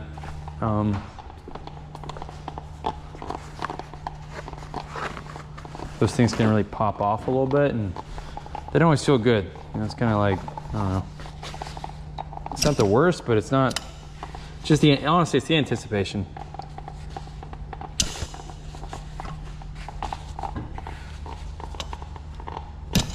All right, there we go. Not bad. Not bad at all. Looks pretty good in there. Gosh, we've got some major cake in here. Major. Remember the rule. Remember what I got to do. I've got to take this off. This looks okay. Honestly, I'm gonna spray this with some alcohol and probably call it a day. I'm not seeing much in here that I don't like.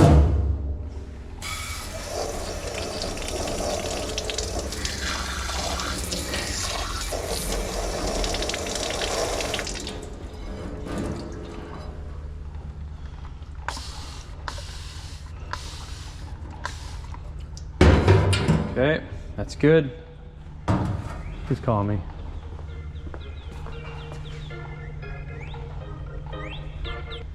Hi, babe.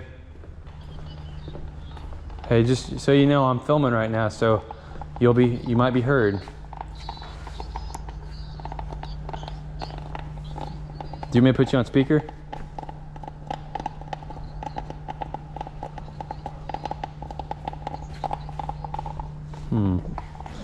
Okay. Well. Huh, interesting. Well, maybe it's turning on though, right? Okay. Well, when I get home, I'll give it a look-see, I guess. Is it okay? All right. Yeah, I'm just trying to keep my boys out of jail.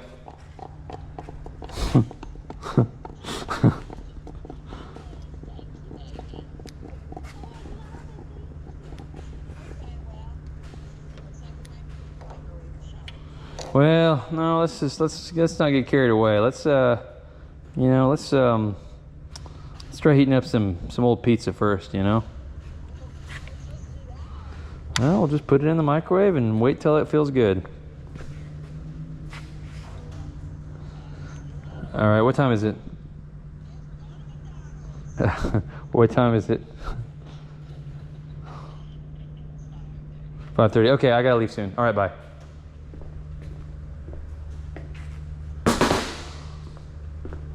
All right, I'm taking this off. Let's shut this down first. This thing off.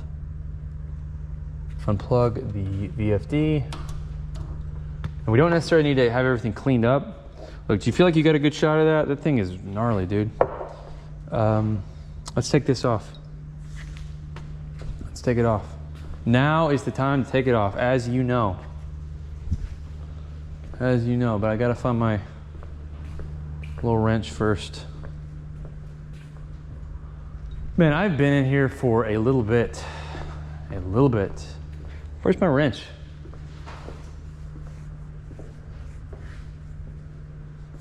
There it is. All my wrenches were under there.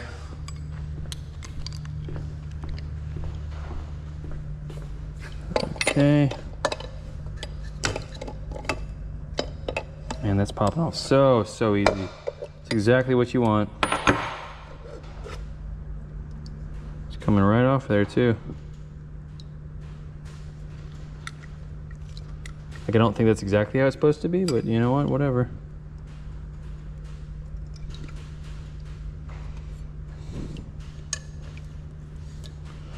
Whatever, I guess. Okay, look at this. Here, get a little bit of that out. This is dried stuff. Again, this is great stuff. This is really, really good. Oh man, it smells great. But again, I know it doesn't look great, but it is. It's really great. Take my word for it.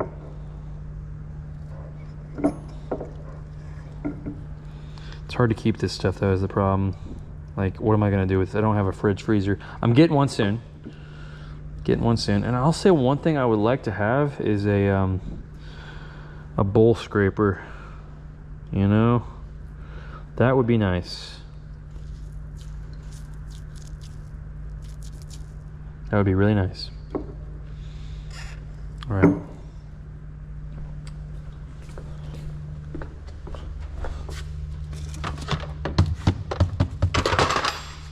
I have green hands for a few days, as you might know. If the camera dies at this point, like, you've seen everything. I'm not doing anything crazy. I'm just cleaning up. You're kind of at this point, you're like the last people at the party. I've told you can go home, and you said, no, I want to stay. I'm like, okay. But I'm, you know, putting the alcohol away, and you're like, oh, no, keep it out. Just keep it out. I'm like, oh, okay. You know.